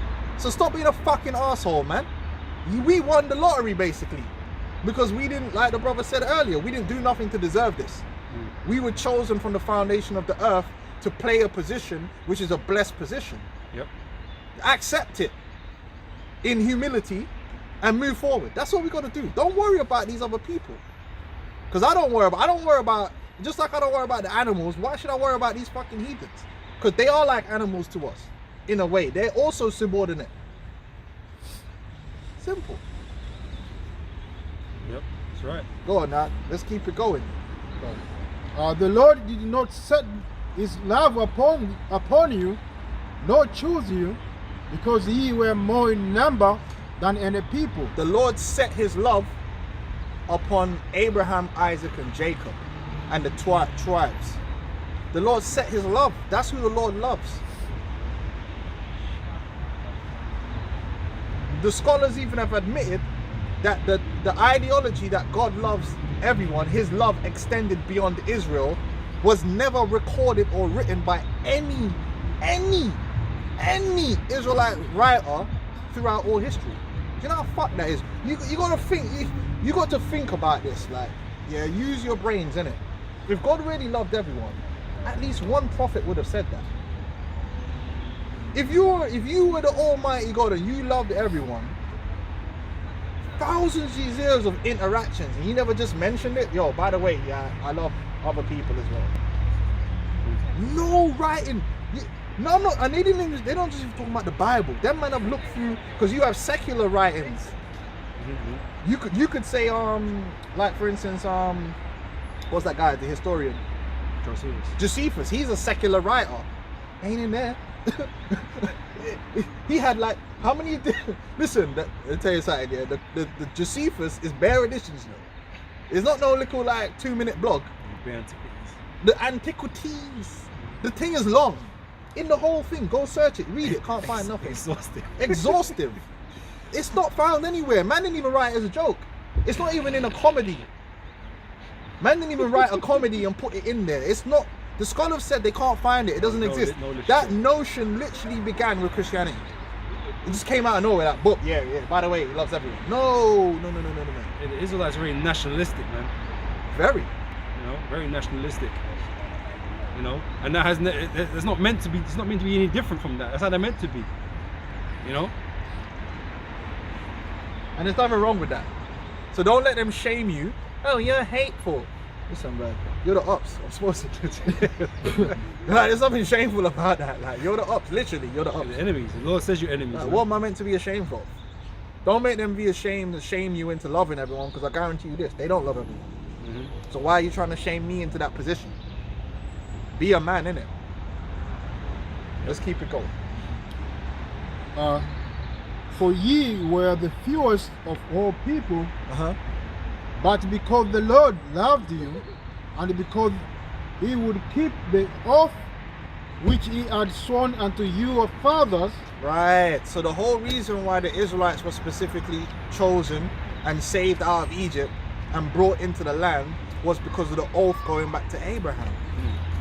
So when everything else fails, you got to go back to that oath. Who was the oath? What was the oath saying? What was the will? And who? That's what I say. You got a will. What was the will saying? And who was it pertaining to? Who does it apply? Who? Not who you want it to apply to. Who did it apply? The Most High made it clear that the promise of Abraham applied to the Israelites. He made that clear countless times throughout the scripture. Now you're trying to muddy it up and make it unclear and the seed of Abraham, my friend. But this is why we go through the scriptures. It's a story, man. You know what I mean? So you can clearly see the path of the story. You know? We didn't just go, yeah, well, we gave it to this dude here. No, that's why we get the whole background of the lineage and the fathers and what the Lord did in this. It's so you know clearly what's going on. Why it belongs to Jacob? Because it was passed down. The Lord chose Jacob out of the seed that came forth of Abraham and Isaac, right? Didn't choose Esau, put by Esau, as the scripture say. Put Esau aside, chose Jacob. The seed of Abraham. The Most High is making it clear to you in his writings that that's what he's doing right now. That's what he's chosen to do. But you see, the issue in the new covenant regarding this being the seed of Abraham wasn't who was physically the seed of Abraham. It was who was showing forth the characteristics to be confirmed. So even when you go into John 8, they always show John 8. Oh, John 8, he said, if you were Abraham's seed, so they would that mean no? Because in the same chapter he said, yeah, you are the seed of Abraham. Yeah. But then he's saying, listen, if you were Abraham's seed, then you would show forth that you would listen to me. Because the scriptures say not all Israel are of Israel. Not all Israel is Israel. Does that mean that they're no longer Israelites? They are Israelites. Because physically they are. But the same reason why they didn't believe in the Lord, they didn't believe in the Lord. And they didn't have faith like Abraham would have had faith. You know? So those really that can see salvation are the Israelites that believe, that have faith. So, but based on that, does that mean if you're not an Israelite, you now become a... No, man, that's not what it's talking about. It's literally just talking about basically embodying what you're supposed to be. And people should understand this. Like, people use these terms all the time. They'll say, oh, you're not a real Jamaican because you did this. Yeah. But you are a Jamaican. They're just saying the characteristics you know what I'm saying? Like, oh, that guy, like, even when a son, like another thing, like, all the time, they say, oh, that guy, that's his father's son. You like him too. But if he didn't act like his dad, would he not be his father's son? Of course he would. It's just it's a figure of speech. Because there's a special criteria in Israel. That's why we've got the elect, right? Because they're special among the special, right? They are what represents, Abraham. The faith. They show forth faith. They're being justified by their faith, just like Abraham was justified by his faith. Yeah. But Abraham was also Abraham. Because you remember, we're coming out of Egypt. The majority of our people were still going off, man. Right. And that was done away with. That's right. And you had those that believed. That's why Joshua and Caleb, they still made it. Yep. They represent those special people out of Israel, man. Out of Israel. That's right. Goodness gracious, man. Ain't no substitute. Like when you go, you order from Tesco and them, man, they put fucking substitutes in. You get them off brands. It's like, motherfucker, I didn't want that. Ain't no substitutes, man. Only Israelites. But let's continue. As the Lord brought you out with a mighty hand and redeemed you out of the house of bondmen, from the hand of Pharaoh, king of Egypt. Right, so the reason the Lord saved them was because they were that seed that the Lord said he wouldn't forsake. He was that seed that was onto Abraham. And that's why he made a covenant with them. Okay? And not with anyone else. Is there more on that? Or I think we need to jump to Exodus 19. Was Exodus 19 the right chapter? I didn't even check it. I think Yeah. Right. It mentions it. Is that the Ten hyssop? Commandments in the next one? But it's 19 is with the hyssop, right? Is that the one where he sprinkles the hyssop? Because that's another thing. A lot of these Christians talk about the Old Testament. The Old Testament is actually one event that happened in the Bible. It's an event. It's not really a series of writings. All the writings that were written before Yahweh Shai are called, really, they weren't even called the Old Covenant. They were called the Law and the Prophets. Sometimes just the Law. That's why Yahweh Shai said, think not I come to change the law, but to fulfill. He was talking about what the writings, because in the law there's prophecies. The whole 5 books of Moses was called the law. And there was history in there. There was prophecies in there. But then you had the law and the prophets. Right? We call it today the Old Testament to separate the writings which were written after Yahweh Shai or during Yahweh Shai and the writings before. But the actual Old Testament is actually an event that happened in the Bible. It is Exodus. I'm sure it's Exodus 19. Is it not 19? Well, this already says verse 12. Hold on. Chapter 12. Hold on. I didn't see the word hyssop there. So. It might not be. Okay, it does say about being kings and priests in there. No. It's not that one. Maybe I'm getting 19 wrong. Oh, sorry, it's 24. It's after. I thought it was 19 for some reason. They get Exodus 24. So what happened is Moses came down with the law. He read the law to Israel. He read the whole law. This is the law. These are the laws that you're going to keep. And then Moses, being the mediator, made a covenant between the Israelites, the seed of Abraham, and the Most High. So can we get that? Yeah. And this is in Exodus 24th chapter. This is the actual Old Testament. And it was made with the Israelites. And it's going to say that. Right, so this is Exodus 24, I'm going to read from verse 3. Right, it says, and Moses came and told the people all words of the Lord, and all the judgments, and all the people answered with one voice and said, all the words which the Lord has said, we will do. So all the Israelites, that means all the tribes were there, all the men, and they said, all the words of the Lord we will do. That was them signing on to the covenant. Even though they were already under the covenant of Abraham, the Lord made them sign on to this covenant. Everything you're saying, we will do. You know? And Moses wrote all the words of the Lord and rose up early in the morning and built an altar under the hill with 12 pillars according to the 12 tribes of Israel. Yeah. 12 pillars according to the 12 tribes of Israel. And these 12 pillars are going to reappear again in the kingdom, man. You know, it tells you in Revelation, man. Yeah. You know? Yeah. You're right. Damn. I never thought about that, but yeah. Right? It says, Damn. yeah. And he sent young men of the children of Israel which offered burnt offerings and sacrificed peace offerings of oxen unto the Lord. Peace, because the covenant, it was supposed to be a covenant of peace.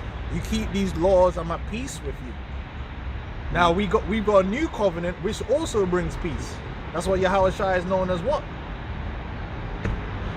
The Prince of Peace, because he's bringing peace back, reconciliation back between the Israelites and the Father.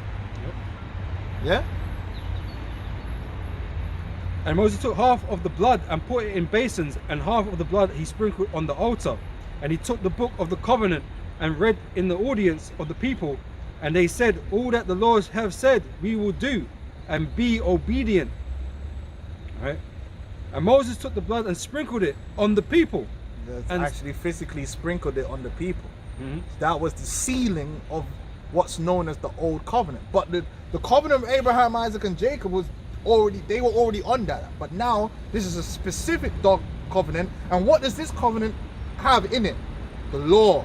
The law is integral part of this covenant, and keeping the law is a part of this covenant. That wasn't a part of the covenants from before, as Paul explained. The Lord wanted a holy people. What's holy? The law. You know, if we keep all the commands of the Lord, it makes us holy, makes us better. You know, keeps us clean. Right? And that's what the Lord wanted. He wanted the holy people unto himself.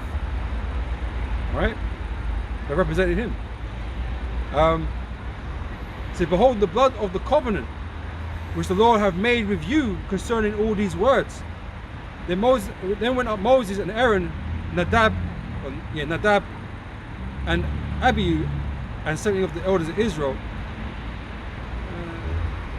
That was pretty much it, isn't it? Yeah, I think that's pretty much it. That's when the covenant was sealed in blood. Yeah. Because a covenant, you know, it requires blood. Okay? And that was made with the Israelites, man.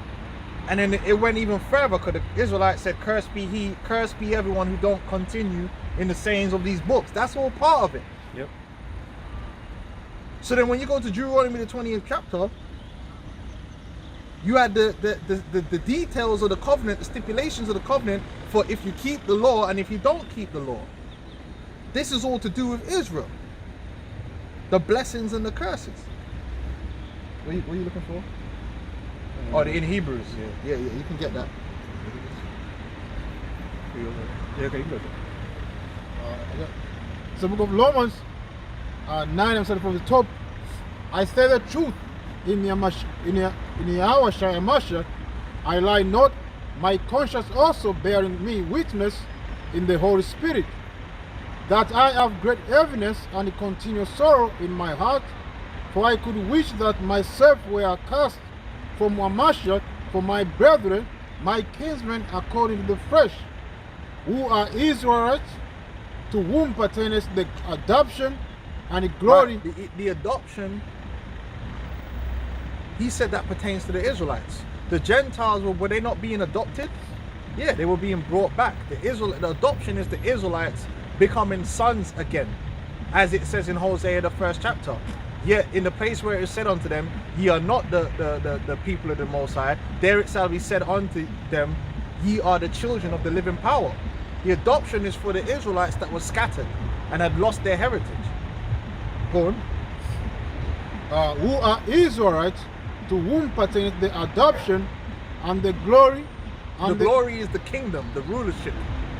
That belongs to the Israelites. Go on. And the what? And the covenant. The covenants. Yeah? Yum. Yeah? It's got the plural because there's more than one covenant, and all covenants pertain to Israel. Except for, you know, if you're going to talk about the covenant of Noah, but that's outside of it. We're talking about Abraham, Isaac, Jacob, and then the covenant at Mount Sinai, and even the new covenant in Yahushua. All those covenants, which are founded on the covenant with Abraham, are all pertain to the same people. Yeah? The Israelites. Go on, huh? And the giving of the law. The law was given unto the Israelites, as we just read. And the service of Most High. The service, who does the service of God? The priests. Yeah? Correct? That's right. So what did the scripture say? What did the scripture say in Exodus 19 about kingdom of priests? What does it say? You shall be a royal priesthood. And the Lord hath made us what? Kings and priests. The priests conduct the service of God. So the Israelites, the service of God belongs to the Israelites. You see how it all makes sense? I don't have to stretch. Even though you should stretch. I don't have to stretch. Go on. It's there.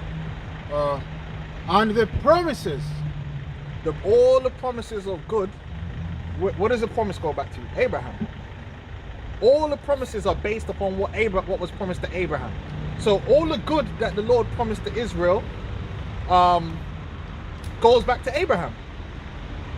Everything Isaiah said, Jeremiah, everything they said about the kingdom and beer bag of gal and gold and silver and all the good things that we were promised, man. The land, all those things. Even if you go into Isaiah, when they're talking about, and ye shall have the land of your... Because that's what promise goes back to the original promise, which encompassed all of that. The royalty, the bag of gal. Because how you gonna multiply? The royalty, the bag of gal, yeah, the land, the rulership. All of that goes back to Abraham. And the simple thing of that seed is gonna be my people, and I'm gonna be their God, and they're gonna be kings shall come from thee, and all that stuff. Yeah. Go on. Whose are the fathers, and of whom has concerned the fresh and Mashiach came, who is over all, Most High blessed forever. Amen. Yahushua is blessed over all. And he came also from that lineage, because he had to. That is the special lineage, man. And he's the firstborn of us. Yeah, he's the one that's leading the way. He's the Savior, the Messiah, the anointed one. The one that would be bruised for our transgressions. The one that he told Moses, said, listen, when he comes, listen to him. I will raise up one from among you, from among your brethren. Hear ye him. Yahweh, the Heavenly Father said, this is my beloved Son. For him I'm well pleased. Hear ye him. His voice wasn't for you other nations, man. He was a savior for Israel. Yeah? Not as though the word of Most High has taken none effect, for they are not all Israel which are of Israel. Right. Neither, because they are the seed of Abraham, are they all children, but in Isaac shall thy seed be called. Right. So what he's trying to explain here is the Lord deals with election. So I always explain it like this. There is an elect nation. The elect nation is Israel, because everything is by election. The Lord chose Isaac, and then he chose Jacob. That was by election. The Lord chose them, men, to be who they are and to go through what they're going through. Now, even among the elect nation of people, there's an elect group of people, which is the elite, which is the elect of Israel. Those are the ones that are going to be saved by the Messiah, that remnant that is also prophesied to be delivered. Yep. That elect or from among the elect doesn't include people who are not part of the elect nation. It's not hard to understand. That's why I said they're not all Israel that are Israel, because you got Israelites, but not all Israel is of the elect. That's why the scriptures say many are called, which are the many of the Israelites, but few from among those that are called are chosen. That's the elect. Hear ye, O Israel. But no, there's going to be some heathens that's going to be part of the... How? Why? They already been excluded. Why? How? Why? You know? They've already been excluded, man. You ain't got the right nationality. You're done. You're out here. You're on the outside. You're the outer court. And that's even when you look at the way the temple was designed, you had the outer court. You had the outer court, and then you had the court of the women. And then you had the court of Israel, which is for the men. The court of the women and the court of Israel, they were the holy. The outer court, that was to the heathens. Yeah, there was the high priest. And then the inner only the high priest priest could enter into. You're a heathen, you couldn't come into the holy parts, man. You're dead. That's it. They're not part of this. They've always been on the outside. The court of the woman, they can't enter. Yeah, they can't even go into the court of the woman. Because they're Israelites. Done out here, man. But hey, it's not your fault, you know.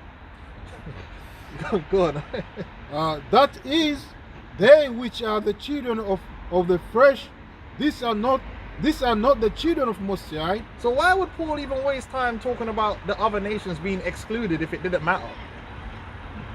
Why would they all be excluded in order to be included? It makes no sense. No, the children of the flesh, everyone that was outside of these lineage. No, the children of the promise was Isaac. And then from Isaac, you had Jacob and Esau, but the Lord didn't choose Esau, he chose Jacob. It's like you were saying Moses had to change all the plans that he had. You know what I mean? That oh fuck. You know what I mean? I've got to do something else here. You know? What was it saying, man? Carry on, no. Start as you plan to carry on. Something like that. Moses didn't change his course of direction, man. He's like, His will never changed. you know? But the children of promise are counted for the seed. For this is the word of promise. At this time will I come, and Sarah shall have a son.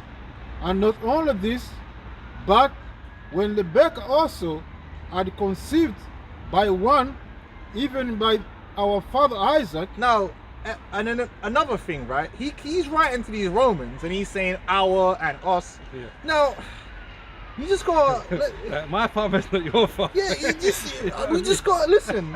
Like, I wouldn't write if I'm writing to someone that's not a part of me. I wouldn't be saying our. I'd be saying my. I kind of think that's how language works, right? I wouldn't address a group of people and say our father. If I was in a room speaking to my brothers and sisters, I was writing a letter. If I was writing a letter to my brother or writing a letter to my sister, I would say our father, because I think that's how language works, right? Now, if I was writing a letter to this brother, right, and his father is not my father, it wouldn't make sense for me to say to him, our father. I would say my father. You kind of understand how language works there? So the fact that Paul is even saying our father should suggest to you that the people that he's writing to share the same descent. And Paul is from what? From the tribe of Benjamin. Benjamin of the nation of Israel. It just takes a little bit of, what they call it again? Reading comprehension. Paul wasn't illiterate. Why would he say our father, Jacob, what, to a people that's not their father? Because according to the Christian doctrine, the church at Rome was made up of people who didn't share the same lineage.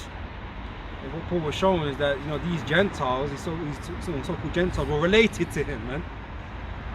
Well, it kind of makes sense. That's why he's talking about things that would apply to them. Yeah. You know. Let's read that again. He's trying to let them know that, yeah, we're all in this, man. This is about us. You know, because you're Israelites.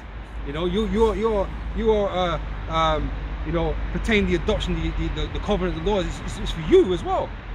Even though you ain't been in Judea practicing, we were practicing Judeans, but it's for you because you are of the seed. Just like I am of the seed. I'm the tribe of Benjamin. Blah blah blah. Paul was showing them that, man. It's almost like you can say we are of the seed. These terms matter. Like, I don't know, man. For me, when you use words like we and our, it kind of matters, man. Yeah, man. You know what it's like? Like when the president is addressing the nation, he says our country. I don't think that applies to me when he says that, because he's not talking to me. He's addressing his citizens. He's not when he says our country. He wouldn't come to Britain and talk about America, give a speech in Britain and say our country. He would say my country, America, if he was talking to British people. Because the British people, what do you mean our country? I'm fucking a Brit, mate. Like, my country's Britain. Well, no. So you change your language depending on the audience that you're talking to. He wouldn't go to China and say our country. He say my country, America. Or you'll say America's The only other context you use our in a different situation when you're excluding people from something. We talk about our friends. Yeah, and you'd make it clear you're separate. You're not a part of that. But Paul's trying to be inclusive here. Yeah. So what he's saying is that our is us, it's we, because we are the same. Talking to them, man. It's a personal letter. Come on, man. He'd even said it in Corinthians, how our fathers came through the flood. The story of our people. The journey of our people. Yeah, come on, man. Come on, man. Stop it. Behave. Your ancestors never did all that. No. Your heathen ancestors never did that, man. Your ancestors getting fucked up. But I'm outside. And not only this, but when Rebekah also had conceived by one, even by our father Isaac, for the children being not yet born, neither having done any good or evil, that the purpose of Most High according to election might stand. So it was never about what they did. It doesn't matter what you heathens do now. You're not chosen. That's just it. The Lord separated Esau and Jacob, man, and chose Jacob. That was it. Right? Not of works, but of him that calleth. It was right. So there's nothing you can do to. It's not like you can become the chosen people by doing enough sit-ups and press-ups. Now, obviously, the Lord has written a story for us. There's actions that we do, but in order to be set on that path to even do those actions, because it's all predetermined, it had to be chosen. You had to be chosen. Like, yes, you have to believe to be saved, but you were pre-chosen to believe. Do you understand? So it's not like there's something you can do to earn what you're going to receive. There's no chosen person Olympics. You get me? Like, it doesn't work like that. The chosen people have always been the chosen people and going to do what the chosen people were set up to do, to fulfill. Esau is the devil, and he's going to be the devil until he's destroyed. And Esau can't be nothing else. Even if you open up a soup kitchen, he's still done out here. So Ephesians 1 and chapter 5. Yes, it's having predestined unto us the adoption of children by Yahushua Mashiach to himself, according to the good pleasure of his will. Yeah, Huh? No, go on, speak. Yeah, but there's another one as well. Predestinated, man. So the Bible deals with destiny. The Bible deals with a chosen path. And Israel were always chosen for the path. That's why it tells you in the Apocrypha, I believe it's like 2nd Ezra, the 8th chapter, about the way of Israel being like a city which is builded, but it's a small entrance and a fire on one side and a water on the other. And how then shall a man enter into the city unless he go through the narrow? And he said, such is the path of Israel. That's a path that was set for Israel, and that city is the kingdom of heaven. It's Israel's city for an It doesn't inheritance. say how should they then receive the inheritance. Yep. Because Yep. that is all part of the inheritance for us. We got to go through the fiery trials to get there. Yep. You know. But again, that pertains to our people. We got to do that. Our destiny. You know. But yeah, no. What I wanted was a verse out. I don't know. I kind of just skipped it completely. But this is verse 4. Ephesians 1:4 says, "According as He have chosen us in Him before the foundation of the world, that we should be holy and without blame before Him in love." You know that's talking about Israel. Without blame, yeah, And to be holy. 'Cause the Lord In made love Israel as well. He made Israel to be holy and to be loved. But He decided that from before the foundation of the earth. Esau was made to be hated. Yeah. Esau was made to feel the hate of the Lord and to be a victim of the Lord's hate. Yep. He said, having predestined us unto the adoption. So the Lord already knew that we was going to screw up. And He was going to cast us away. But And adopt us back. Well, through Hosea Yahushua. 1, we read it last week. Exactly. Hosea, the first chapter. Exactly. So we know this is according to, this is the path of our people. Which Paul quotes Hosea 1 in Romans 9 that we're going to read. Because we might as well. Yeah. Alright, it says, have predestinated us unto the adoption of children by Yahushua Mashiach to Himself, according to the good pleasure of His will, according to His own mercy. As we just read about Esau and Jacob, we'll have mercy upon who will have mercy. But He chose Jacob and not Esau. You know, Esau's Esau got a fucked. whole different purpose, man. You know, to be the wicked. Yeah. Esau is going to get no mercy because he actually is going to cut off from the earth. And that's going to be the end of him. But the earth was never meant to be about Esau anyway. No. That's why it's not really going to matter. Israel, if he said if you could, you know, if we get cut off, we break the covenant. We can't not be on the earth because the whole thing was made for our sakes. That's right. It tells you that in the Bible. Where what it's really all about. We're the ant in the ant farm, man.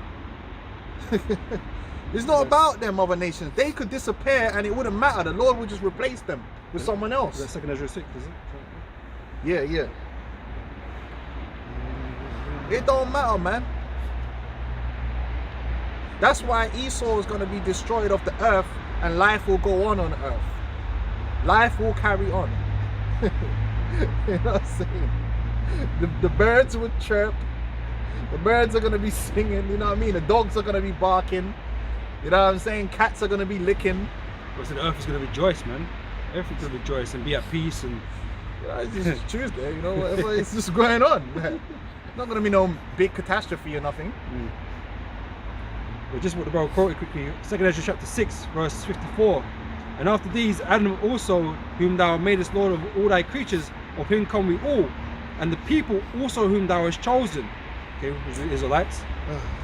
All this have I spoken before thee, O Lord, because thou madest the world for our sakes. The world was made for the sake of the Israelite, not humanity, not for mankind. It was made for our sakes, man. Shall we read on or read the rest of it? Oh, you can read on, yeah. Verse 56, and as for the other people, the heathen, which also come of Adam, thou hast said they are nothing, but be like unto spittle, and has likened the abundance of them unto a drop that falleth from a vessel. So that means it's safe to say that the Lord wouldn't sacrifice his son for them.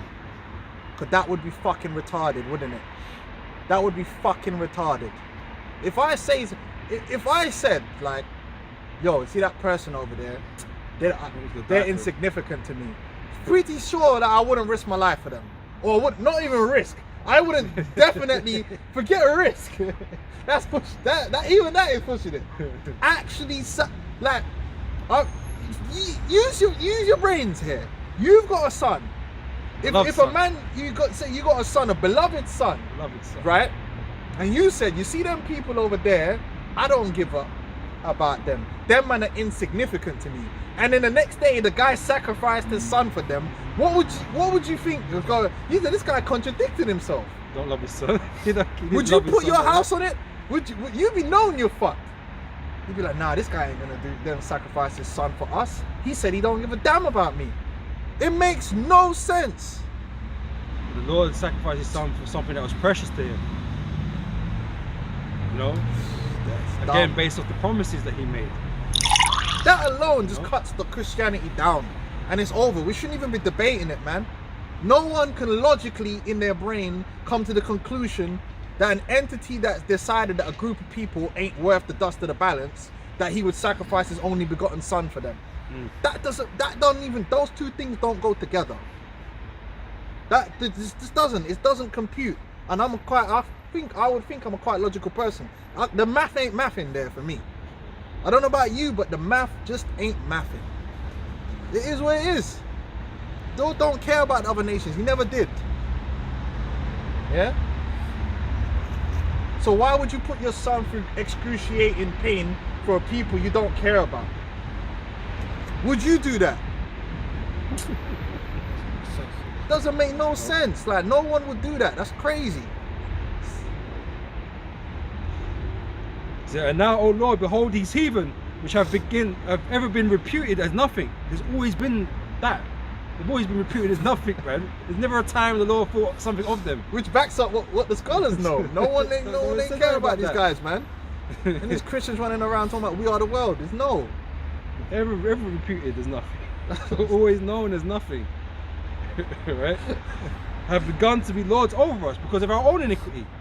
The Lord he put them up above us not because he loved them or because they were special or they're righteous. Yeah. Because we were going off and we need to be punished, and that's how the Lord decided to punish us, It's a consequence of the old covenant. Again, exactly going back to the old covenant. Yeah. You know? Damn. The Lord made good on what he said. He put some dusty weren't playing. heathen. He put guys that buy farts and not you know what I mean? That are Like, supremely inferior. inferior beings, man. On every level. These guys buy farts, dress up in dog suits, you know, put balls in their mouth, and these guys was ruling over, man. Like, Licking toes. you know what I mean? Oh shit. Right? So verse 58. Oh man. Why is that Joe Biden and shit, man? Sniffing people and that. Oh, there you go. So, but we, and I said, but we now, the Israelites, right? Thy people, whom thou hast called thy firstborn, thy only begotten, and thy fervent lover, are given into their hands. If the world now be made for our sakes, why do you not possess an inheritance with the world? How long shall this endure? Like, how long have we got to be like this for, man? If the world was made for our sakes, why are we so damn bad? Yeah. How long is it going to be like this? Paying dusty heathens rent Yeah. on our own planet, man. Hella disrespectful, man. Like, our father owns this planet. Like, imagine you're in a country. Just imagine you're in a country that your father owns, and you're paying rent to man that's like just come up in the country. You'd be, what the fuck is going on here, man? My dad owns this shit. This is his. Yeah. All belongs to him, and then I'm paying rent to some dusty. It's mad. But that's what situations we found ourselves in. We're here suffering on a planet that our father owns because we disobeyed him. No, I was thinking about this a little while back, man. Our surname again, Israel, means Prince of God. We are princes of God on the earth, the highest class of people that exists on earth. But yet we're underneath everybody, man. How madness is that? Because it's a consequence of the old covenant, which is why we needed forgiveness from the consequences of those old covenant, which is what Yahweh did when he gave us forgiveness of sins, and we needed a new covenant. This is I mean, it's just logical. But it just ain't right, man. You know, you got these heathens ruling over princes of God. It ain't right, man. It can never be right. It's messed up, Right? man. But again, this is what happens when you disobey. That's right. And it was made clear that this was what would Exactly. happen if we disobeyed. And it's just our path anyway. This is how it's had to be. Luckily, we're at the end of this estranged time in history. And it will be estranged. Because when the kingdom is established, after like 1,000, 2,000, 3,000 years of ruling, it will be normalized then. And it will be strange to think that we once was being ruled over by these goofy, dusty heathens. That would be very strange. Just be like, wow. And the audacity of you heathens to try and prevent us from our blessings, man. That's We already had a bunch of dusty heathens telling us what to do on a daily basis. Wow. It'd be like being rained over by animals, you know what I mean? Like you get some weird, like what? Like fucking dog. Like anyway. Go on. Yeah, go on. Go on. The second Ezra 3 and 28. Some bizarre thing. Really. I'm sorry, 27. Second Ezra 3 and 27. And so thou gavest thy seat over into the hand of thine enemies, and their deeds then any better than that inhabit Babylon, that they should therefore have the dominion over Zion. That's right. For when I came thither and had seen impiety without number, then my soul saw many evildoers in the 30th years of that night. Right, so he was like, and see, he was like, what? Hold on.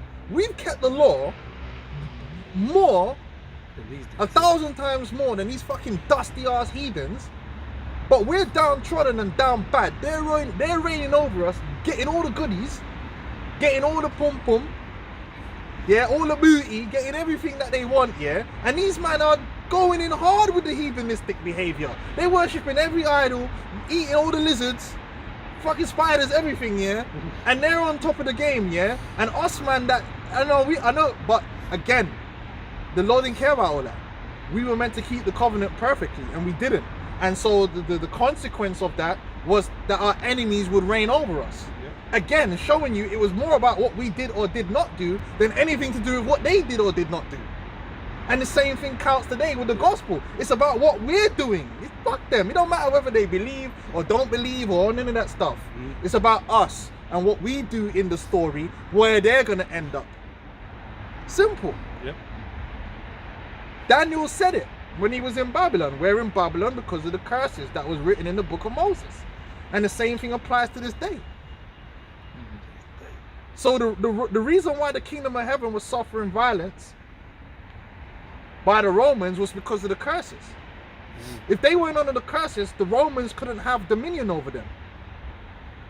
And that's why it was necessary for Yahushua to establish grace and mercy, man. Because otherwise it would be continuously like this, man, with no way out. Till we're destroyed. Well, that's what it says in the curse. Till ye be destroyed. Yep. Alright. So if we get Deuteronomy 28 chapter, and we just read a couple of these add-ons that come with the covenant and keeping the law. Let's read them. The blessing. Yeah, the blessing. Baba Kasha. This is Deuteronomy 28 and 1. And it shall come to pass, if thou shalt hearken diligently unto the voice of the Lord thy power, to observe and to do all his commandments, which I command thee this day, that the Lord thy power will set thee on high above all nations of the earth. Right. So under the old covenant, if we kept the law, we would be above all nations. Not equal to, but above. And that goes back to what was promised unto Abraham. We would be kings. Yeah? So this thing was never about equality. And so under the new covenant, what do you think we're going to get? The same thing. We shall reign on the earth. Go on, read on. And all these blessings shall come on thee and overtake thee, if thou shalt hearken unto the voice of the Lord thy power. So let's just say a random heathen turned up and decided to keep the law. Would he get this? No, because the Lord didn't make a covenant with that heathen concerning the law and these particular blessings. Do you understand? Even if a heathen said, "Oh, I love Israel and I'm gonna keep the law. I'm gonna wear the fringes and I'm gonna keep the dietary law," he wouldn't be elevated above all people because it's specific to Israel. That's what I'm trying to say, huh? You said thou. Thou. This is all part of the covenant being made specifically with Israel. Read on. Blessed shalt thou be in the seat, and blessed shalt thou be in the field. Blessed shall be the fruit of thy body, and the fruit of thy ground, and the fruit of thy cattle, the increase of thy kind, and the flock of thy sheep. Blessed shall be thy basket and thy store. Blessed shalt thou be when thou comest in, and blessed shalt thou be when thou goest out. The Lord shall cause thine enemies that rise up against thee to be Who would smitten. their enemies be? The other nations. If they rise up against you, now is it gonna say, oh, you're gonna negotiate with them and nah, man, they're gonna get splattered. Rifle behavior. Go on. Uh, 7 point. The Lord shall cause thine enemies that rise up against thee to be smitten before thy face. They shall come out against thee one way, and free before thee 7 ways. So we would have military supremacy over the other nations as well. Power, might, and we would use it. So they violate. Well, you know what happens when violators violate, right? They get bust. They get head bust treatment. Right for behavior. That's what will come down. Yeah, it wasn't about we are the world and we're all going to be holding hands. Okay? Go on. The Lord shall command the blessing upon thee in thy storehouses, and in all that thou settest thine hand unto, and he shall bless thee in the land which thy Lord. In the land. Because the land is what? Part of the covenants. Having possession of the Holy Land. Read on. And he shall bless thee in the land which the Lord thy power giveth thee. The Lord shall establish thee and all people unto himself, as he has sworn unto thee, if thou shalt keep the commandment of the Lord thy power and walk in his ways. There you go. So that's part of the, but there was a flip side to this. The Lord gave us the law and there was a flip to that. If we didn't keep the laws, oh, now we couldn't get none of that goodness, which was intended for us through Abraham. We were going to get the sour. We were going to get the bitterness. And that's the curses. Now, we're not going to read all the curses, but jump down to verse 45. I mean, there's so many curses, man. It's like, the Lord just, the Lord went in. That's why we're so jacked up, because the curses are out here, man. You know, and they just grinding man down into the dirt. But if we go into these curses, how then can we have receive the promise of Abraham? We can't. Yep. Curses is serious, bro. Curses have got man out here losing consistently. It's like totally against us. Go on, man. This is the book of Deuteronomy 28 and 45. Moreover, all these curses shall come upon thee, and shall pursue thee, and overtake thee. They shall pursue and overtake, meaning you can't outrun these curses. You can't. It's locked in.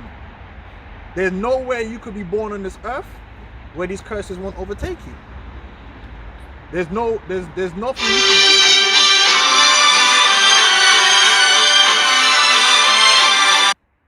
Sorry about that. There's no witchcraft, there's nothing you could do to overturn. Them curses are gonna catch up with you in the end. Right? And they're gonna tear you apart. Okay? Don't matter what you look like, you could look like another nation. Them curses though, it's a spiritual thing. It's a spiritual thing, man. You know, you know what they found out? Did you know that when Jake lay down with white women, that their children are socio-economically no better off? Even though the so-called white woman is better off, think about it. The white woman is better off than us, right? When Jake lay down with white women, their children suffer all the same fuckery. They end up growing up in a lot of single parent homes. Same way. Yeah, poverty, they catch hell, man. Now why is that? Because it's the curses, man. You can't escape it. It doesn't matter who your mother is or where you are. Still gonna catch hell. The shadow, you can't run away from You the can't shadow. run away from your shadow, man. It's there. It'll chase you down. It'll break you down. The Most High knows all that it is, man. You know, he knows everything. Look at them celebrities. So it doesn't matter in what body that you can put in. Because that's what you are, a spirit in a body. Doesn't matter what body you put in. Curse attached to your spirit, man. Hey, a lot of the Latin tribes, they think it's a skin color thing, so that's why they try and lighten themselves up to get away from the curses. It don't matter how light you are. Look at them Jakes that ended up, you go Barbados, you got a lot of so-called white Jake and down bad in the ghettos, man. Yep. You know what I mean? It be like that, man. You got Manchester and that, man. Yeah, there's a lot of them down nice bad. up there, man. Nice. You know? Yeah, it's not nice. It's not nice, man. Yeah, they live, you know, they in poverty too, man. Yeah, even the Jakes that are so-called Shit. white, yeah, they be catching hell too because it doesn't matter. The curses don't care. They'll come for you, man, because as a sign upon you, man. Yep. And that's Yeah. the indicator. We're not going by men's sight, you know what I mean? Yeah. You know, it's all a spiritual thing, man. And like I said, you could be an Israelite, but if you're not actually displaying the fact that you believe in this faith and that, you might as well forget about you, man. You know, because the Lord's only looking for his elect. You know, so regardless if you display the spirit of a Jake and that, yeah, it's all good, isn't it? You're an Israelite, yeah, well done, isn't it? But if you don't believe in this faith, man, you're gonna be destroyed with the rest of the earth, with the Curse. people, man. You're condemned. Yeah. The Lord said you're condemned. Go on, now. What time are you meeting them? Because thou hearken not unto the voice of the Lord thy power, to keep his commandment and his statute which he commanded thee. And they shall be upon thee for a sign and for a wonder, and upon thy seed forever. So if the laws is just universal and anyone, no. If you don't keep these laws, these curses are going to be on you. They're going to chase you down. There's nowhere you're going to run or nowhere you're going to hide from these curses. And they're going to be a sign. People are going to be able to tell, yeah, that's the people of the Lord right there, because them curses is on their ass, man. It's all over them. Yeah? And you could read through the curses, and it applies to our people, the so-called Negroes, Hispanics, Native Americans. But not only just that, you're going to have our people, wherever they are scattered among the heathen, they're going to be under the curses too. So they're going to be mainly found in what? The lower socio-economic areas. Yep. Down bad among the heathen. Even if they manage to do something good for a little while, they end up getting the curses catch up with you, man. And you get knocked right back down again. Because you said in part of those curses that the heathen will rise up above you. And pretty much all nations do. Esau at the top obviously. But every other nation that seems to come in, whether it be Moab or Elam, Yep. he over you, man. He's doing better than you are as a you know, demographic, you know. No matter where it is that we are, they're doing better than us, man.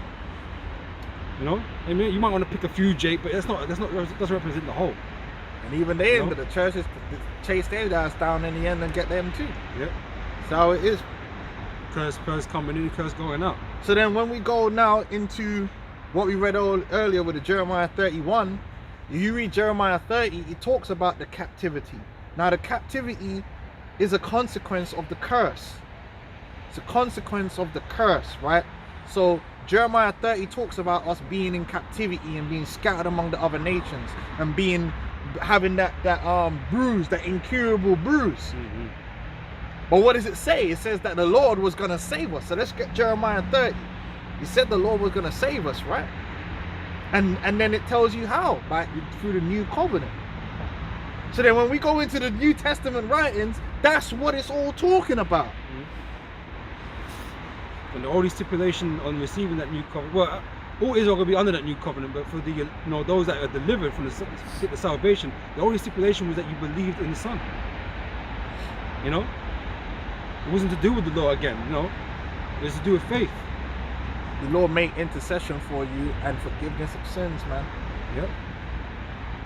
And then because the covenant is from the seed to seed, when the rest of the nation comes back as your children, they're automatically under that covenant. Covenant. Because it does. But our seeds are blessed. It does go from the elect seeds are blessed, so it does go from seed to seed, and then it fulfills everything. Then. Yep. That's right. You got wicked ass Israelites teaching that the 2/3 are gonna be done away with completely, and you're just dumb. They're still the seed of Israel, so they're gonna have to come back and do it the right way. They're still special spirits, man. They just weren't chosen to be of that remnant. Yep. Go on. It's the book of Jeremiah, 30 from 2. Thus speaketh the Lord power of Israel, saying, Well, actually, didn't the Lord say to the wicked Pharisees, the first shall be last and the last shall be first? But if the first are going to be last, that means they're still going to be there, right? Still gonna make it. You gotta take the long way around, though. You know. Yeah, that means you're still going to be, even if you're the last in the kingdom or among Israel, you're still there, ain't it? Like, you know what I mean? You just ain't on the top positions, but you're still there. The top position in the earth, though. That's all right. Still the king and the priest. Still better than being Esau, you know what I mean? 1000%. Infinite. Esau's fucked. Yeah, go ahead. Jeremiah 30 and 2. Thus speaketh the Lord power of Israel, saying, Like thee, all the words that I have spoken unto thee in a book. For lo, the days come, said the Lord, that I will bring again the captivity of my people Israel. Now, even the scholars, the commentaries will tell you that Israel, the Jews, went into captivity and came out of captivity. And when the Jeremiah was preaching here, he was talking about a captivity in the last days, which would be like a final salvation. And that's what Yahushua is bringing. He's going to be the final and ultimate savior that's going to take Israel out of captivity once and for all. Meaning we're never going to go into captivity again. Yep. Because we're never going to suffer the curses again. Yep. And I will bring again the captivity of my people Israel and Judah, said the Lord, and I will cause them to return to the land that I gave to their fathers, and they shall possess it. And fathers. And these are the words that the Lord spake concerning Israel and concerning Judah. For thus said the Lord, we have heard a voice of trembling, of fear, and not of peace. Ask ye now, and see whether a man does travail with a child. Wherefore do I see every man with his hand on his loins, as a woman in travail, and all faces are turned into prayer. Alas, for that day is great, so that none is like it. It is even the time of Jacob's trouble. That's in these last days, Daniel's the 12th chapter. You know, these terrible last days of judgment that's going to come, that Yahushua warned about in the book of Revelations, right? But guess what? Read on. But he shall be saved out of it. There's going to be salvation, but it's only the elect that's going to be saved. So the nation is going to be preserved through a remnant being delivered. Yep. The Lord ain't going to save the entire nation like he did in Egypt. He's only going to save the elect, who are the what? The believers, the saints. Yeah? Now that don't mean now that the heathen are all gonna die. No, it don't mean, because you know that's the Christian thing is like so like they're not being saved. If they're not being saved, this specifically out of Israel, the Israelites that don't believe are going to be destroyed. Yes, 100%. They down bad, but the heathen they on. It's a whole different thing for them. They're not, they whether they believe or not, some of them are going to be killed, but then some of them are just going to go into captivity. Mm-hmm. But you see, the goofy Christians don't, their thing is a heaven or hell thing.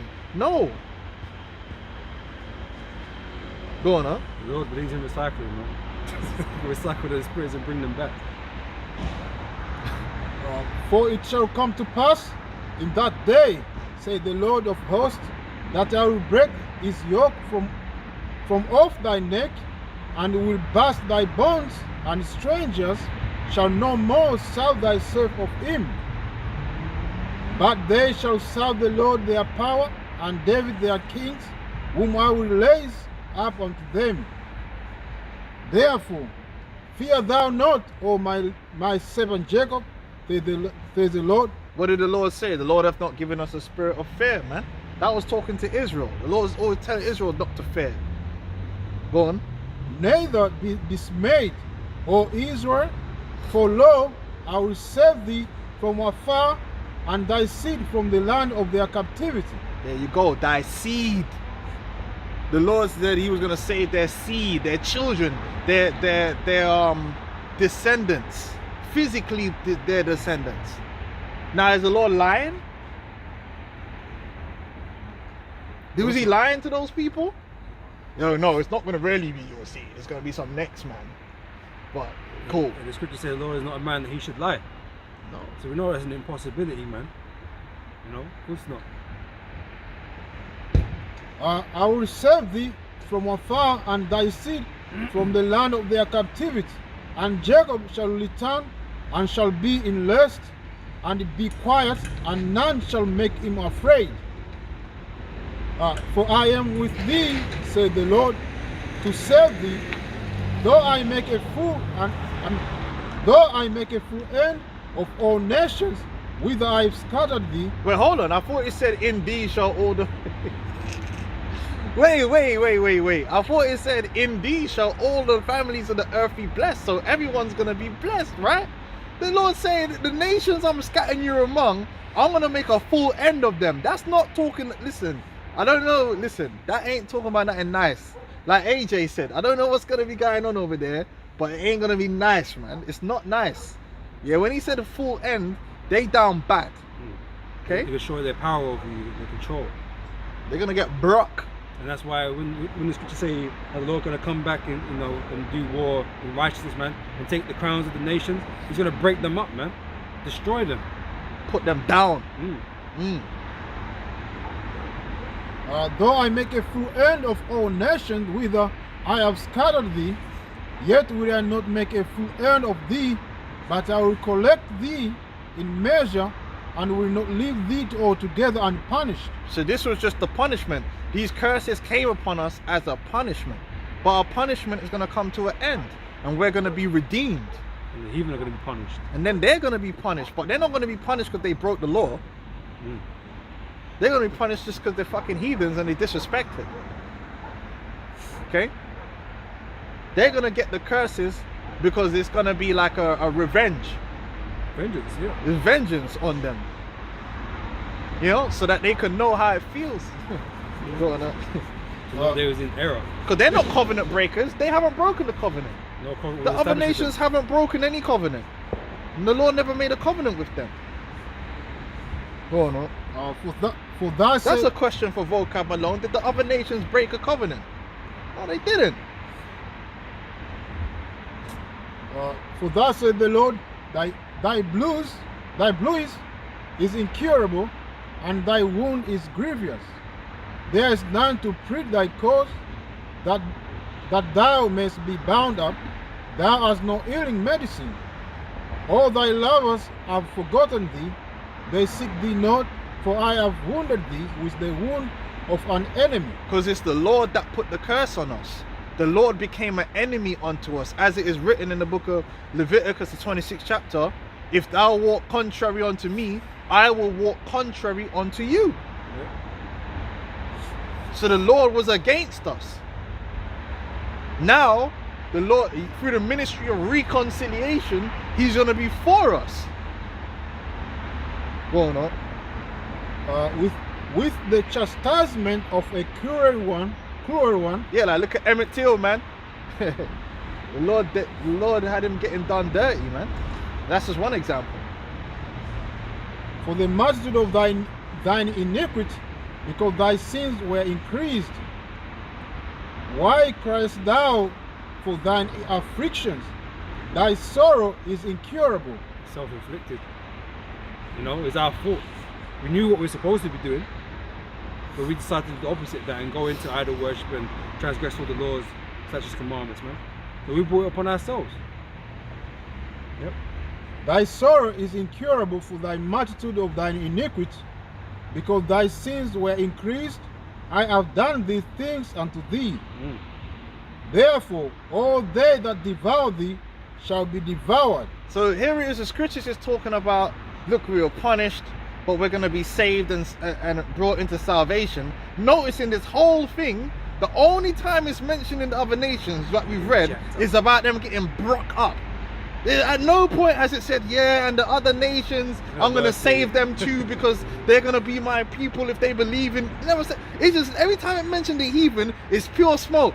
It's like, look, man, the nations that you're among, I'm gonna brock them up. You know, you're getting punished because you sinned against me. Oh yeah, by the way, them man that violated you, I'm gonna. Come on. It's pure smoke. Anytime the nations are being mentioned, man. What is you? Come on, go on up. All thine adversaries, every one of them shall be saved. No, I'm joking. shall go into captivity. They're gonna go into captivity. So while we're being delivered from the time of Jacob's trouble, and while we're being saved and restored, the other nations are going into captivity. They're being devoured. They're being broke up. Can I just read a precept quickly? Go on, huh? This is from Baruch chapter 4, verse 31. Miserable are they that afflicted thee, and rejoiced at thy fall. Miserable are the cities which thy children served. Miserable is she that received thy sons. So it's the same. So Baruch, and I believe wasn't Baruch? Oh no, wasn't that Baruch Jeremiah's Understudy, innit? Yeah. So he's coming with the same heat, the same smoke. Yeah. It says, for as she rejoiced at thy ruin and was glad of thy fall, so shall she be grieved for her own desolation. That's right. And the Edomites were happy. They've been happy with Jacob getting broke up and bust down. They were always happy. They would celebrate. Don't let these Edomites fool you. They weren't crying for when Jake was getting slaughtered and robbed, and they were getting all the gold and the silver and living good. The white women weren't crying for you niggas, man. That's why I don't cap for them. None of them give a fuck. They were happy. They happy to have the supremacy. The Bible says that they shall set their nest upon high. Esau Edom loves the high life that he has prepared for himself off the blood and suffering of other people. Yeah, he got no regrets. They do not care.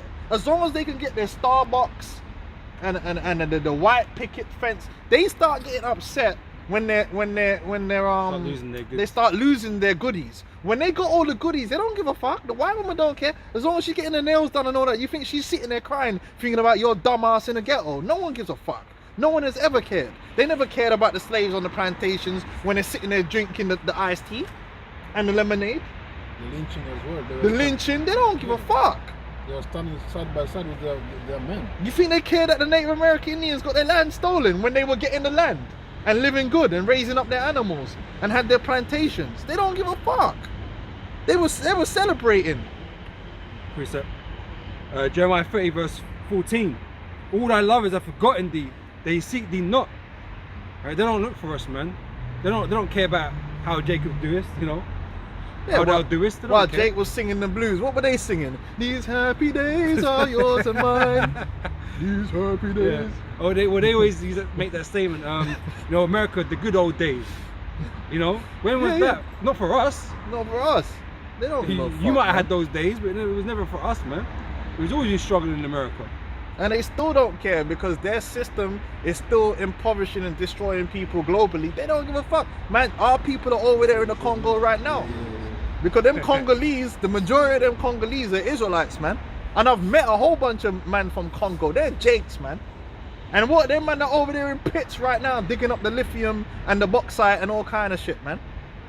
Digging it out so that Esau can run his electric batteries and run his scams. Because the whole green energy thing is a fucking scam. Most of those companies only make money, like Tesla, because they're getting government subsidies, man. And they're getting turning into billionaires building wind turbines that make a loss. So if you want to make money, set up one of them environmentally friendly companies, and the government will just give you millions to make a loss. It's bullshit. Meanwhile, to get all them batteries, they got Jake down there in the Congo crawling through holes and man. Inhumane conditions. And you think Esau cares? All them Edomites that's working for them companies that's making all the money. You think they care that man are rolling around in a fucking in a hole so they can go on their free 5-star holidays a year and buy their wife a fucking a 50 grand diamond ring and have the yacht? Like, do you think they give a fuck? Better get real, man. The Bible's correct. These men don't give a about Israel, man. and our condition. They don't care about the favelas. The Catholic Church don't care about them. Edomites in the Catholic Church got all that money. Why don't they care about the people in the favelas? I'll pray separately. Jeremiah 15 and verse 5 says, who shall have pity upon thee, O Israel? Or who shall bemoan thee? Or who shall go aside to ask how thou doest? I don't give a fuck, man. Damn devils. They paid off the slave masters, but they didn't pay off the slaves, man, in Jamaica. You think they give a fuck about the condition of anyone in Jamaica? The only thing they give a fuck about is when they go to Jamaica on holiday, that the resort is on point. That's all they give a. They don't give a. They don't fuck about it. As long as they're living good, Esau don't give a fuck about nobody else. He is not a humanitarian. Don't care about Jake. They'll turn a blind eye. And they'll sit around a dinner table and say you're the reason for all your problems. That's what these devils do. Oh, well, them niggas, you know, they're poor because they want to be poor. While they're nyamming up some bloody steak. You know, they're poor. You know, they don't make the right decisions. I'm telling you, that's how these devils think. These devils that's got money, they sit there and say, you're poor, you niggas are living in the ghetto. You know, we've done everything we could for these people. Meanwhile, their company is selling your grandmother blood pressure tablets at 20,000% markup. Bro, these people are the devil. You know what I'm saying? Like, you gotta spend all your money on your granny's blood pressure fucking tablet so he could have his yacht and his steak. Yeah, these people are poor because they want to be poor. It's a good steak. I've met these people, man. That's how they actually think. Rich people, these rich Edomites, they think that poor people, especially you, Jake, are in the condition you're in because that's what you want to be in. They could help themselves. Yeah, fucking devils, man. All we gotta do is put you into slavery. You know, Yeah, get we the will. leg up, you know what I mean? And we will, yeah. Meanwhile, they're doing nothing but skullduggery. Yeah. It's fucked. Yeah, it's alright when you got a fucking severe handicap and everybody in it, bro, you know? Man, cremation of care when it comes to these men. Yeah. Hey, go on now. Jeremiah 20, continue from 16, Jeremiah 16. And they that spoil thee shall be spoiled, and all that prey upon thee will I give for a prey. They that spoil thee shall be a spoil, and all that prey upon thee shall be for a prey. So we're gonna be preying upon these other nations. We're gonna spoil these other nations, meaning their possessions are now gonna be our possessions. Their gold, their silver, the rubies, everything that they own is gonna be ours. Because it belongs to us anyway. And this is all part of the great salvation that the Messiah is coming to perform. This is what he's coming to do. But Christianity is ignoring all of this. Go on, read on. For I will restore health unto thee, and I will heal thee of thy wounds. Didn't Yahushua say he come with healing in his wings? Yep. Didn't the disciples say, will thou at this time restore again the kingdom to Israel? Why? Because they knew the prophecies of what the Messiah was supposed to be coming to do. But when we say it, everyone's acting like we're crazy and this ain't in the Bible. We're reading it. And in the very next chapter, it outlines the new covenant, which is a part of all that. For Israel. Come on, man. We read it already. Said the Yahweh, because they called thee an outcast, saying, this is Zion, whom no man seeketh after. Thus said the Lord, behold, I will bring again the captivity of Jacob. I will bring again the captivity of Jacob's tents, and have mercy on his dwelling places. And the seed shall be built upon our own heap, and the Paris shall remain after the manner thereof. And out of them shall proceed thanksgiving, and the voice of them that make merry. Yeah, we're gonna be merry. We're gonna be rejoicing, man. We're not gonna be feeling sorry for these nations because they're down bad. We're going to be rejoicing over our enemies, We're man. gonna be laughing and joking, It's a victory. man. You know what I mean? We're gonna be shaking. We're gonna be happy, man. We ain't worrying about these fuckers, man. while they're in the pits worrying about them. Oh, what's wrong with you, Ark? You know, them motherfuckers in the pits, man. Man, we ain't gonna be worrying about them man in the pits, them man in the chains. What we worried about them for? We celebrating, baby. We won. You know? You don't be worrying about. It's like when you know when the man go in boxing, and man claw out the guy's knocked out on the floor, and his family's all over there crying. You think when man go back to their changing room, man? Like, listen, them man are celebrating, popping champagne. Man ain't worried about them. Unless you want a Wilder, isn't it? Oh yeah. Yeah, that nigga corny, man. The head ain't meant to be hit, man. Yeah, the head ain't meant to be hit. I love. No, yeah, he's goofy, man. But generally speaking, man ain't worried, man. Man start celebrating. Even when Argentina won the World Cup, like, them man got lost, them man were crying. Them man ain't worried about them. Man are there spraying all the champagne. Man ain't worried about them dudes. Nope. You lost. That's how we're gonna be with you heathens. We're not gonna be concerned about your welfare. You're gonna be in the pits, and we're gonna be celebrating and drinking wine, man. That's how it's gonna be. Drinking wine, going balls deep. You think man I get unhappy about revenge or vengeance being fulfilled? Man ain't gonna be sad about that. Oh, your city's got destroyed. Oh, boo-hoo. Yeah, like, come on, man. It was ugly anyway. Don't worry about all that, man. We get something quickly. Meanwhile, you Christians trying to play for the planet. We ain't praying for them. Don't get broke up and destroyed, man. Simple. Alright, this is from Sirach chapter 25 and verse 7. So there be 9 things which I have judged in my heart to be happy. And the 10th I will utter with my tongue. A man that have joy of his children. Which we can't really enjoy our children in this world, man, because this world is corrupt, man, beyond measure. You know? Well, Esau's trying to transgender your children. Yeah. Corrupt your children. You know? And I was reading another scripture recently about that scripture says I'll destroy them that destroy the earth. The second word in destroy, the second destroy means corrupt. Yeah. You know, and Esau is the one corrupting the world, man. Corrupting, yeah, that's mad. You know? Because that's what he's doing to everything, just like everything was corrupt back in the days of Noah. Poison, man. You know? And you know poison is deadly. I was watching a video today of Komodo dragon poison. They injected Komodo dragon into like a leg of meat. Yeah. And the damn thing corroded it. Bro, it exploded, blood. What? I'll show it to you later, man. It's mad. The meat just went brown, and it was like that's fucked up. That poison from the Komodo dragon. You don't want to get bit by a Komodo dragon, bro.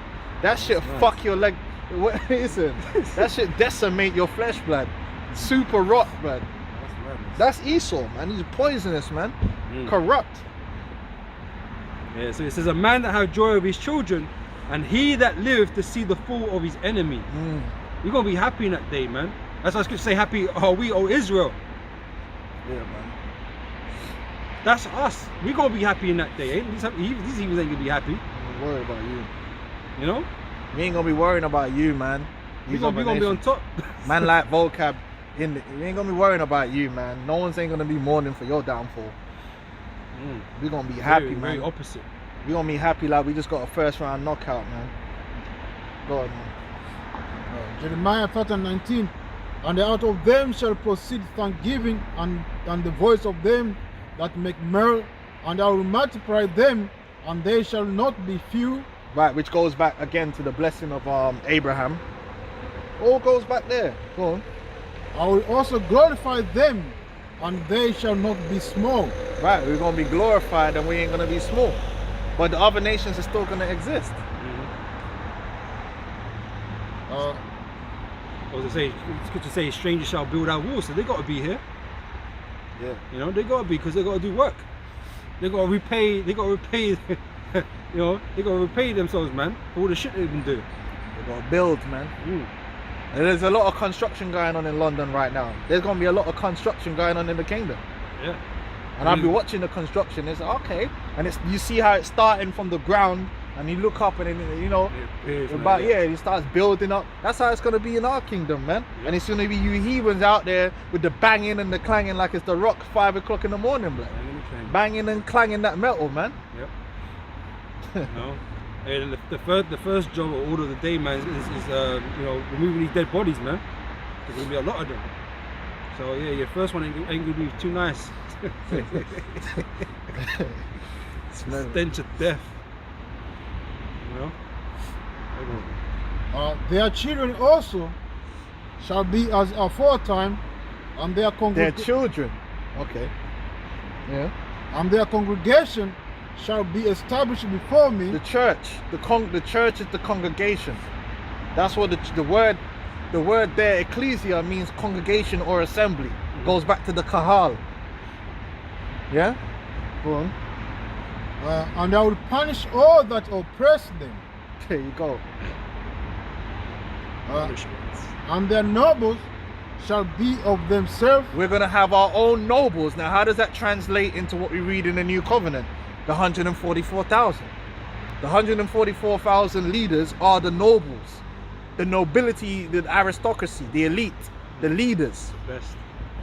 And it says of themselves. Now, how do we prove that? When you go into the 144,000, it's 12,000 from each tribe. Those are the nobles that are of themselves. Even the apostles, the 12 apostles, Yeah. are the chief nobles. 12, yeah. And they're also of the tribes. That's right. So exactly what it says in the New Covenant is what was prophesied to be. Their nobles shall be of themselves, which proves that ain't nobody else gonna be in there.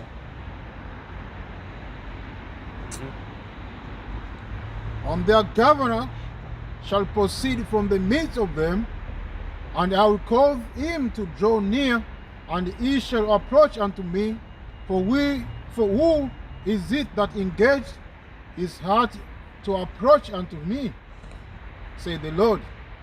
And he shall be my people, and I will be your power. So he shall be my people and I will be thy power. And then in the next chapter, it goes into the New Covenant. Now let's go to Revelation, the 21st chapter.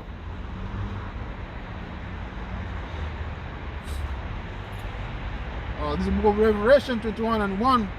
So we've seen that all that was happening there in Jeremiah 31, 30 is the salvation of Israel, restoration of Israel, and that simultaneously the destruction of and the captivity of the other nations, the rebuilding of the all.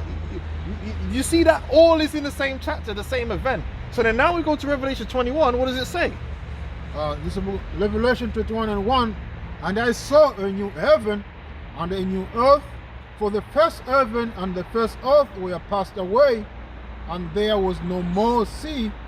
And I, John, saw the holy city, New Jerusalem, coming down from Most High out of heaven, prepared as a bride adorned for her husband. And I heard a great voice. Now, why is it Holy Jerusalem? Why is it not mankind? It's Jerusalem because it's always been about Jerusalem. Jerusalem is the Israelites, the city of peace. And new just means refreshed, Renewed, yeah. you know? Go on. And I heard a great voice out of heaven saying, Behold, the tabernacle of Most High is with men, and he will dwell with them, and they shall be his people, and Most High himself shall be with them, and be their power. Because what men is it talking about? The seed of Abraham, the Israelite men.